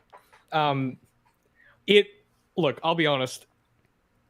I've never felt more validated in my entire life than when this happened. I was like, huh. So they got a plot of land and they're off to do more adventures. Like, it was one of those things of like, I think I said to you guys, like, it is sometimes nice to go, you're like, oh yeah, we do know what the fuck we're talking about. Like, I haven't wasted my entire life studying this stuff for no reason. It was really cool to see them do the thing, and it felt right is the other thing. I don't know how else to explain it, but like them getting a little ranch, okay, setting up shop just outside of town. They're gonna go off and do more gunslinging adventures. I really liked it. And the idea that they have a home that they can come back to, really nice maneuver. Felt like a good place where you could stop making the show if you wanted to. Yeah. Mhm. You know, and then just have him show up in other people's stories. I thought it was a really nice full circle for the show so far. I really enjoyed it. They're no longer a murder hobo. So we did also miss. So I completely agree that like, or what I want to say is that like starting from, and maybe it was because I had been finally invested in the episode where I felt everybody was at risk and I was into it. That starting there and then the whole ending sequence, like I was fully in or fully committed or fully invested in the whole ending sequence part of the episode. And there was a definite sort of finality to everything, in that like you could completely like leave this here and everything would be fine. And then they could have done that with at the end of season 2 as well. There would be some loose ends there, but like that would fit fine into the other shows that they're doing. Yeah, like it felt like if they do want to make more Mando, we're gonna go back to hopefully what you wanted, which is the adventure of the week, bounty hunting in the west of the Star Wars galaxy, which could be great. And if they don't want to do that, then they don't have to, and everybody rides off into the sunset. But the other part of it, we did miss a sequence where we were where Bo-Katan relights the forge, and and Axe just goes full throated. He really commits to for Mandalore. It was like the King of the North. It was I thought that was pretty cool. But where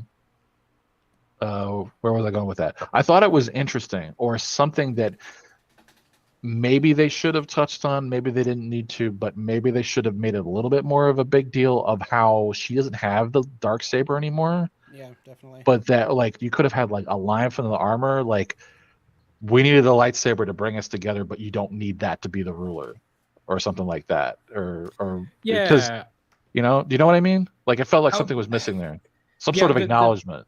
What I would have done is gone, you know, we may not have the saber, but you know, maybe it's time to forge a new symbol or something. Yeah. And like, now that you have the forge back, the armorer could do that. You know, that's sort of how I would fold that all together into the same direction. Yeah, and it wouldn't have been such a big deal if they hadn't made it one, but they made it like really obvious that the Night Owls at least would not follow her if she didn't have it. So like they needed to have some kind of dialogue there. Yeah, I totally agree. Yeah. Still, something we haven't really mentioned is this is a very short episode of television. For a finale, the runtime outside of the credits is 28 minutes. It's very short. It's weird. So that's the other thing to kind of keep in mind here as well. It's like that. I don't know why it's so short. Like, it's odd. Well, they could have put technically. I mean, they could have put last episode and this episode together, and I still want to see that thing that Darth sent over. I've asked for the link, but I haven't gotten it yet. I want to see that the 2-hour movie, yeah. The 2-hour movie that somebody cut together. Yeah, basically basically it was saying that this entire season is a fantastic film. Once you cut out all of the down parts and reorganize how a few bits are structured, like we were saying that if you're going to retake Mandalore, you need to know what you're retaking it from. So introduce that Gideon has his base there from the very beginning. They introduced finding out that Gideon escaped. They introduced that whole creepy, scary, ship sequence like right off the bat. To start off, they put like the Star Wars crawl at the very beginning, like all of that stuff to make it like a proper Star Wars movie. Interesting. Okay. I guess I would want to see it because I had a lot, like we watched that Obi-Wan. This is a hard sentence to say. We watched that Obi-Wan one, the Obi-Wan fan edit, and I thought that was pretty embarrassing. So I'm always interested, like, to see. But the ideas were good. I just think it's that usual thing of like, there's editing is a very hard job to do. People get paid a lot of money to do it well. I'm interested in what this looks like because I think if you cut out a lot of the fluff and the back and forth, I think this would be a very concise film. I do agree with that. On paper, I guess I'm curious in practice what that looks like. I think it could be a really interesting endeavor as a fan to cut all of the movies into your preferred edit of whatever that franchise is. Mm-hmm. And because there's so much stuff that I don't care about in like the Clone Wars, but there's a bunch of stuff that like I want to see more of, but it's like tied up in this other story that I hate, Yeah. Did I did I tell you about? I've told you guys about my mom's edit of Top Gun, right? Is it like a beach scene or something? So just them sweaty boys doing when I was a kid, we lived overseas, and so we didn't have a lot of English TV. We didn't have a lot of we had a very limited supply of like English speaking movies or TV shows that was supplied by either stuff my mom grabbed off the TV when we were in the States or stuff that my uncles shipped to us. But one of the movies that we had on VHS was Top Gun, and I thought it was one of the best action movies I'd ever seen, and still do. And then when I got to college, and we had a campus movie. This is what I was a kid, like watching this, and then all the way through high school and everything, and then I get to college in the States, and then we have a campus movie channel, and on my hall. We all somebody managed to scrounge up some beers. And so we're like, hey, let's just watch whatever's on the thing. And, hey, it's Top Gun. We'll watch that. And so we're drinking beer and we're watching Top Gun. And there's we're like 2 hours into this movie. And I'm like, I don't remember this movie being this long. And where did all this romance come from? Like when I was a kid, my mom's edit was you have the beginning sequence and then you have training and then Goose dies. And then Maverick has to sort of deal with his mental his issues there, and then they get shipped out to the Indian Ocean or somewhere to deal with some communist enemy who is unnamed. And then he's in a bar. He's like, I want to go back to Top Gun, and then he goes back to the bar, and then and then some girl shows up and the end. And he gets her, and I'm just like, and see, as a kid, because the only other movies that I got to see were like John Wayne movies. I'm like, of course he gets a girl in the end, But where the hell did she come from? So you missed the whole like bathroom sexual assault scene. Absolutely, okay. Like all of that. She cut all of that, like the saying in the bar. Like she cut all of that out. This is Rye's mom's edit of Top Gun. It is an action-packed thrill ride. It's awesome. That's funny. That's fucking funny. That's funny to not realize as well. I mean, I guess like you're a kid. She did such a when you talk about the skill of editing. She did a really good job. That's incredible. We need to get ourselves a copy of that tape. Yeah, I do. Because I'm trying to see that. As a really interesting aside, I did not see that movie in full until Maverick 2 was about to come out, and I was like, okay, this was so hyped up. I want to see it in theaters, but I gotta see the first one in full. So I watched the first one in full, and there were so many parts in that I was like cringing watching this, and that bathroom scene was like one of the major ones. Like he straight up just walks into the woman's bathroom right after her, and I'm like, they made it so normal in the like there's a totally normal action for a guy who is interested in a girl to just go after her into the ladies' Hey, restroom. it was the 80s, man. It was a different time. Like there were so many things that I saw in that movie that had the same like contextualization, was like, this is the time period, this is how we treat women. And not just that, but like other things as well. Yes, most shows do have obnoxious romance shoehorned in, and I hate it.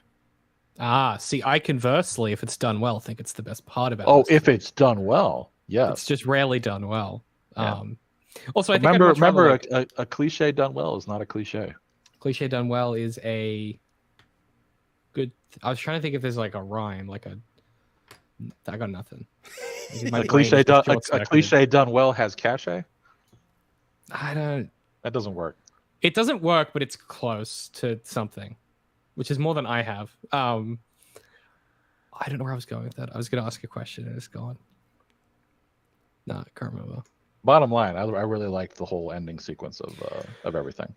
Yeah, I was saying earlier, this is like if you've ever played like a Fallout game, they all end with like a slideshow of like, based on your decisions, where all these characters end up and what happened to them. And this very much feels like that. And anytime that happens in a story, I think it rules. I really, really liked it.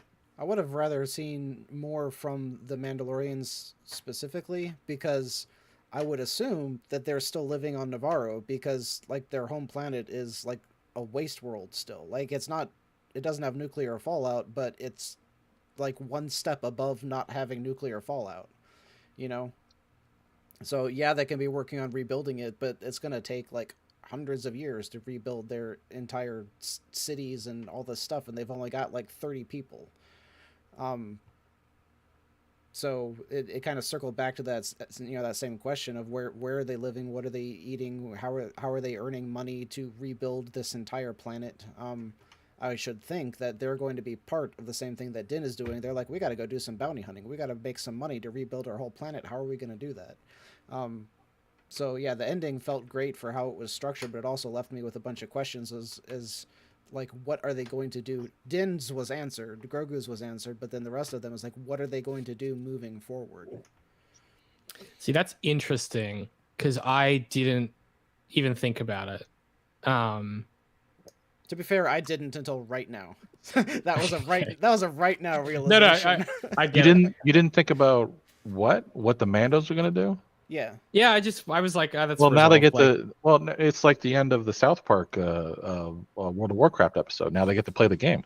Yeah, that's a very good episode. That's probably maybe the best episode. One of the best, absolutely. It's very funny. Also, shout out to Mike there for the hunt for the Red Dreadnought. I had forgotten about it. Ooh. Yeah. That was my pitch for Finn's post sequel. That's movie. Right. Yeah, I do remember that. Wasn't that your first video? I think it was my first video. Yeah. A lifetime ago now. It was. Jeez. I was gonna say something. It's gone. I have all my gray matter is gone. I think I just need to eat. I'm no longer hungover. Like that part has passed. Well, there's your problem. Need the calories. I need calories. I told you before, toasted bacon sandwich is the #1 post hangover meal, or is medically, scientifically proven to be the best thing. No, I'm not kidding. No, I don't disagree. I just ran out of time to get. Like I was saying, I had my little mini freak out with the milk. Like I didn't have time to get food. So now I'm like looking at the apps and I'm like, what do I want for lunch? And now I don't know what I want for, because now I gotta eat enough for lunch and breakfast now. You either want a burger with a lot of chips or fish and chips is what you want. I was thinking I could do a Whopper, because that always goes down well, or sometimes I like a cheeseburger and then just shitloads of fries, Could be good. Grease, I kind of feel like I need some vegetables and stuff, so maybe you get some pickles on there, you'll be fine. Well, I was thinking a Whopper has like lettuce and tomatoes. Yeah, you're good. Yeah, all the major food groups. But then it's like, do I just go to KFC, because all their burgers have lettuce? KFC has burgers? What? Yeah, what? Chicken burgers at KFC? That's KFC the Or main chicken thing sandwiches. they sell here. What? What? Yeah. That's They- the main thing they sell here. Burgers. What does At KFC mean? Kentucky Fried Chicken. Yeah, and they have That's burgers. chicken. Yeah. You get yourself like a zinger burger. That's like the main thing that you order. Huh. Is it Like a chicken? twister. Get like a wrap. Is it chicken or is it a burger? It's chicken. It's a chicken burger. Okay. Oh. What? No. Oh. What? Burger means What did you ground think I beef. was saying? Burger is ground beef. Yeah, like beef. I fucking Americans, man. Burger describes a vehicle to eat food. Yeah, and that's beef. No, but no. It's a chicken. Americans always do that. It's not a sandwich. A No, sandwich. he's right. No, that's it's a great chicken if it's- sandwich. Or It's a or a burger chicken bun. wrap. If it's something in a burger bun, then it's a burger. It doesn't. It's the beef has nothing to do with it. What are you No, it's What are you talking? tell him, about? Chad. Tell him he's wrong. What are you talking about? I feel like I'm being gaslit right now. No. Because you think about the full word. It's hamburger, which refers to the patty itself, not the entire sandwich. Yeah, but we don't. No one calls it a hamburger here. Yeah. It's Well, we don't just call it a burger. hamburger here either. It's a burger. I feel like I'm losing my fucking mind. It's either a burger. You have burger and cheeseburger. You don't have cheese hamburger. What? You've broken, David. You've just like sorry. This is like a. This is like a you've changed like a fundamental part of my understanding of reality. I've literally never thought about that before. We just call if it's the we like here it's very like I'm looking at the KFC menu right now and it's like original recipe burger. Okay? It's a zinger burger. Like everything is just burger. If it's in the receptacle, if it's in the burger buns, it's a burger. So if I put bologna and cheese in between that, it's still a burger? That's not a sandwich. By that logic, yeah. I'm not. Listen, I think you have to cook something to put. You have to cook something and put it in. You fried bologna. Yeah, that would count. I guess that's a burger. No. I don't know. Listen. I'm not happy about. I'm not enjoying this any more than you guys are. All right. I'm as concerned as you David are. does need an adult. Yes, I do. So I need we've a hug. I'm very confused. established that I drink coffee out of a glass mug and that David doesn't know what a hamburger is. No, it's different here. I feel like I'm losing my fucking mind. Hold on. Wait. So, what would you guys call what KFC does then? Chicken sandwich. Yeah. A There was sandwich? a couple years ago there was a big battle between Popeye's chicken sandwich and KFC's chicken sandwich. Do you guys have the double down? Do you even know what that is? No. It's a Double down. sandwich where the bun is 2 pieces of chicken. Oh my god, I'm looking at it. This is scary. Mike, It is that This is terrible. Scary. Jesus Christ. Mike. You guys are really shaping up. I'll tell you what. Hey, listen, Mike. That's one of the Fuck. best things. Fucking hell. Look. Sorry. Yeah, I'm looking at a double down. It's scaring the shit out of me to look at. Oh, there's calorie details. Here we go. No, don't even look at that. Let's see. Does it say What is it? The double down weighs in at 950 calories. Holy shit. That's but it? far less than a Five Guys bacon cheeseburger. I was gonna say 1060 calories. that doesn't. That's relative to the other things that it doesn't sound like much. The the double down has 80% of your daily recommended calories. Yeah, it's Holy shit. This thing's scary, bro.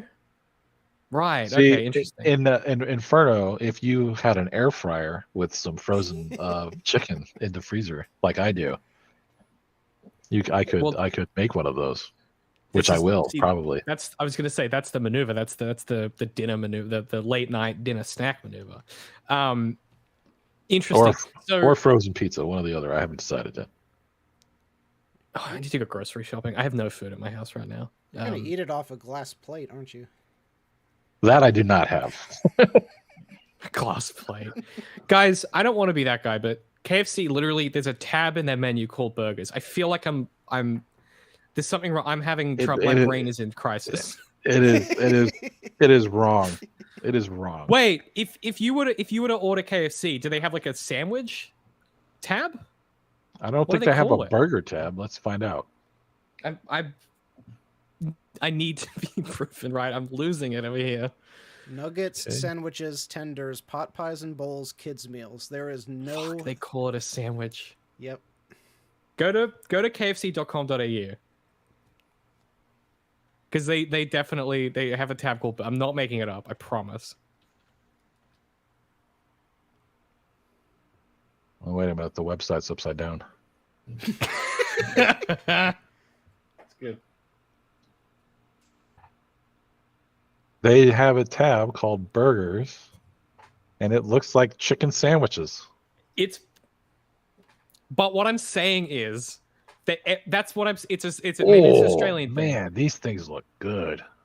They are good.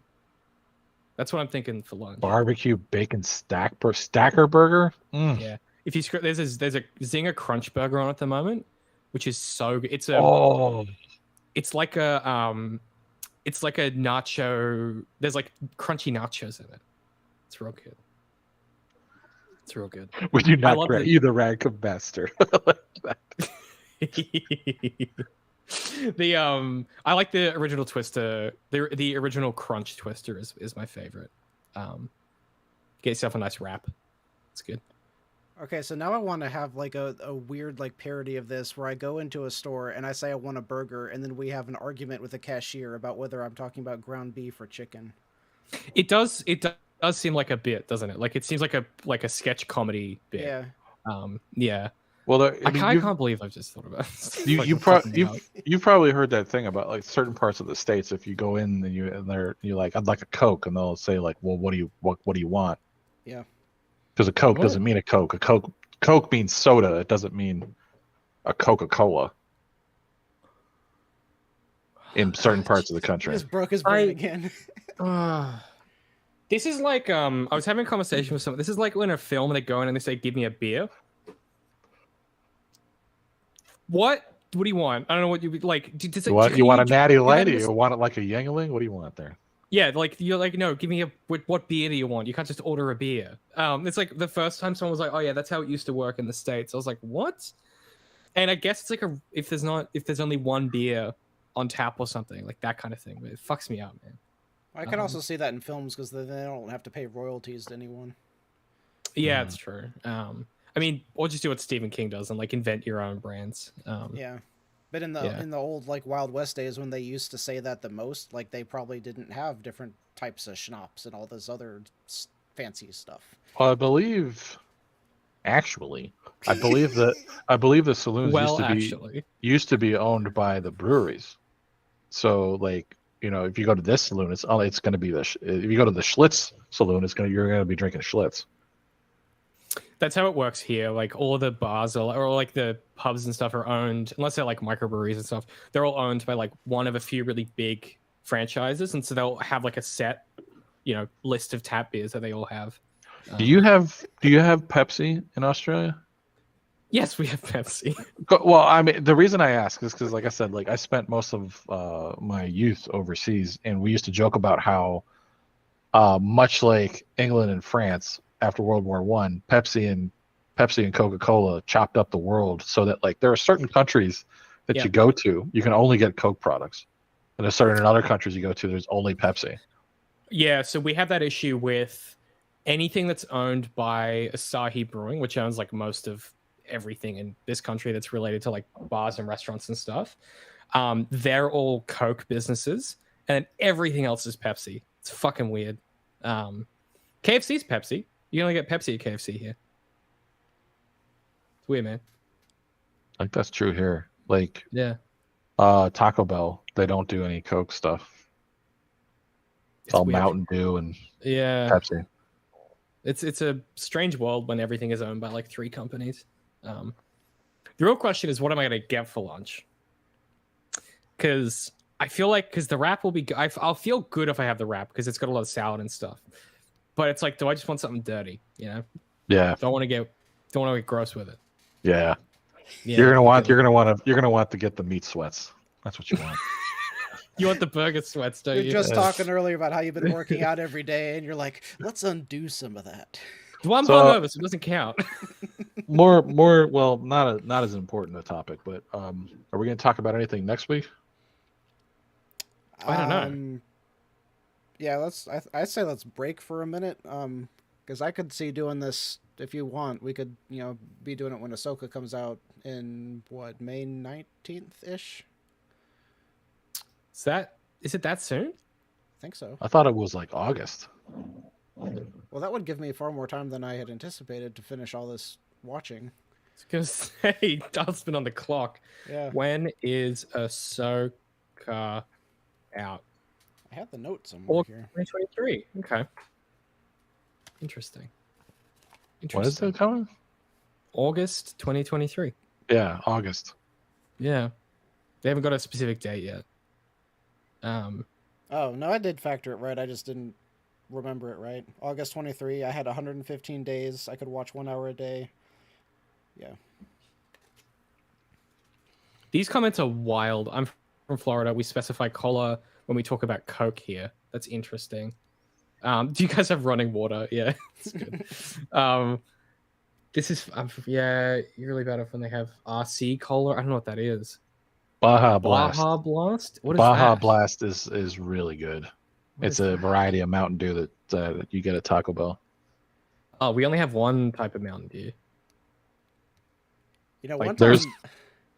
There's like 20 or 30 different kinds. There's a lot. Jesus. Okay. I wanted to do a whole episode where it was just like jokes like this, and I'd be like, "Hey, David, do you have Christmas? Do you guys do Christmas over there?" Like, the worst part about that is like there would be so much stuff where I wouldn't be able to tell if you were lying or not. You're like, we have that over here. I'm like, I don't. Have you heard of KFC Christmas in Japan? Yes, I have. Yeah. So weird.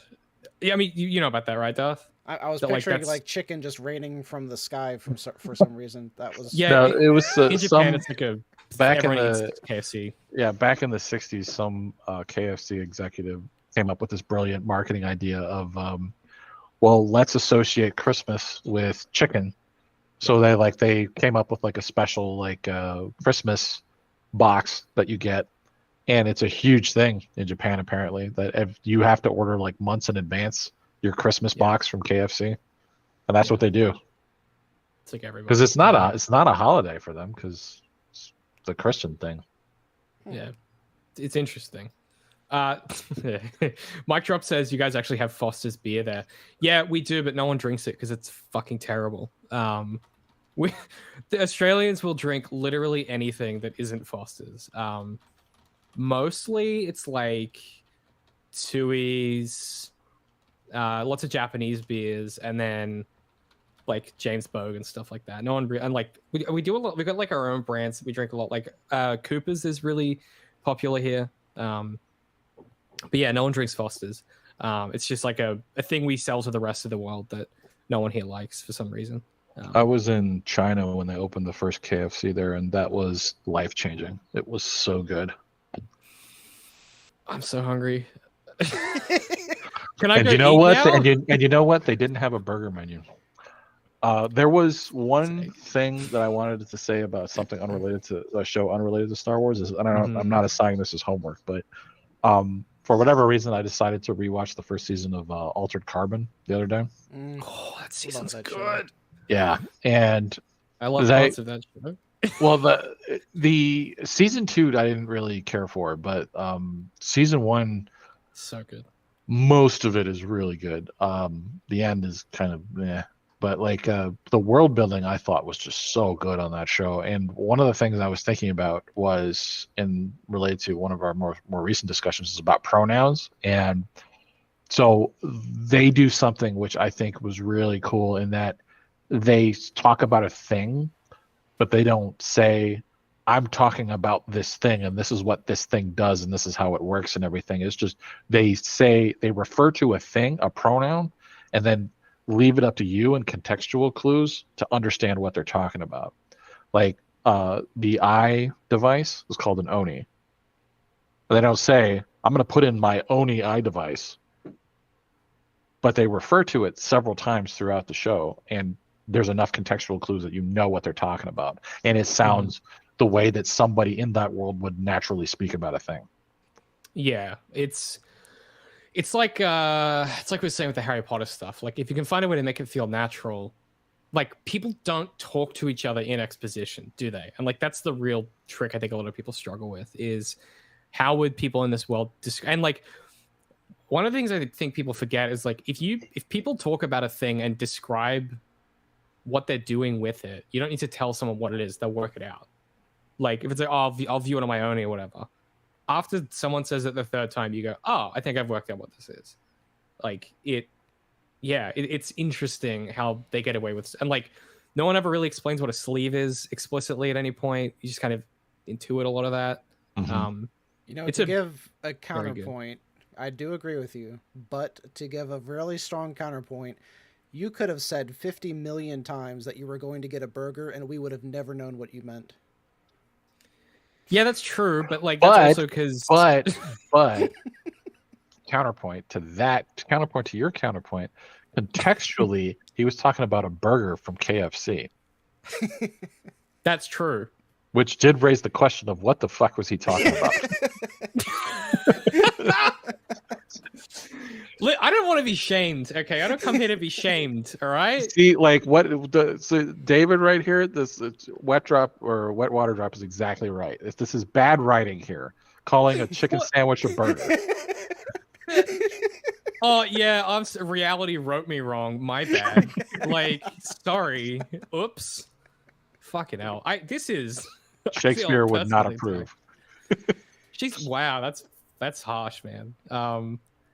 Listen, even Hungry Jack's call them their chicken burgers. They have a chicken burger tab. McDonald's have a chicken burger tab. I'm just saying, burgers here, no one's calling okay, the difference between a sandwich and a burger here is a burger is like something hot, like you've cooked something. A sandwich is cold. That is a difference here. Ooh. Okay. I'm just telling you how it is. I'm just reporting the news. That's an interesting definition. I think it's a British one, maybe, that we've inherited. I don't know. Last thing, to me, a sandwich is cold. Last thing I want to say is that I need a new show because your DNA needs a better writing team. I started like 5 shows yesterday on I was going through Netflix. And I watched like the first 10 minutes of them. I'm like, this is dumb. I started The Night, which I thought was dumb. Inside Man, which I thought was dumb. That's a Steve Moffat joint. Bad. No, not that one. Inside Man Most Wanted. This is like the TV version of the guy from Children of Men. He made a movie with Denzel back in the day, which was decent. There was The Vault and War Sailor, and then Shadow and Bone, which I couldn't get into for some reason. No, the books are better, but still not great. Recommendation. I mean, have you watched finally, I was like, yeah, I've seen that already. Oh, what about The Sandman? Yeah, that's really good. You have to be really up. You have to be up for it, but if you're up for it, it's good. The beginning I thought was pretty interesting, but for whatever reason, I stopped watching it. You really have to a while ago buy in pretty heavily. It's pretty it's very Neil Gaiman, and that it's a very specific sort of tone. And I think you have to really be there for it. Yeah, I mean, like Friday Night Lights. If you haven't seen that, it's an old timer. Barry, yes, I do need to watch. Barry's good. The newest, or not the newest, but the last season of Barry season 3. I haven't seen that yet. I do need to watch that. Have you watched The Bear? The Bear.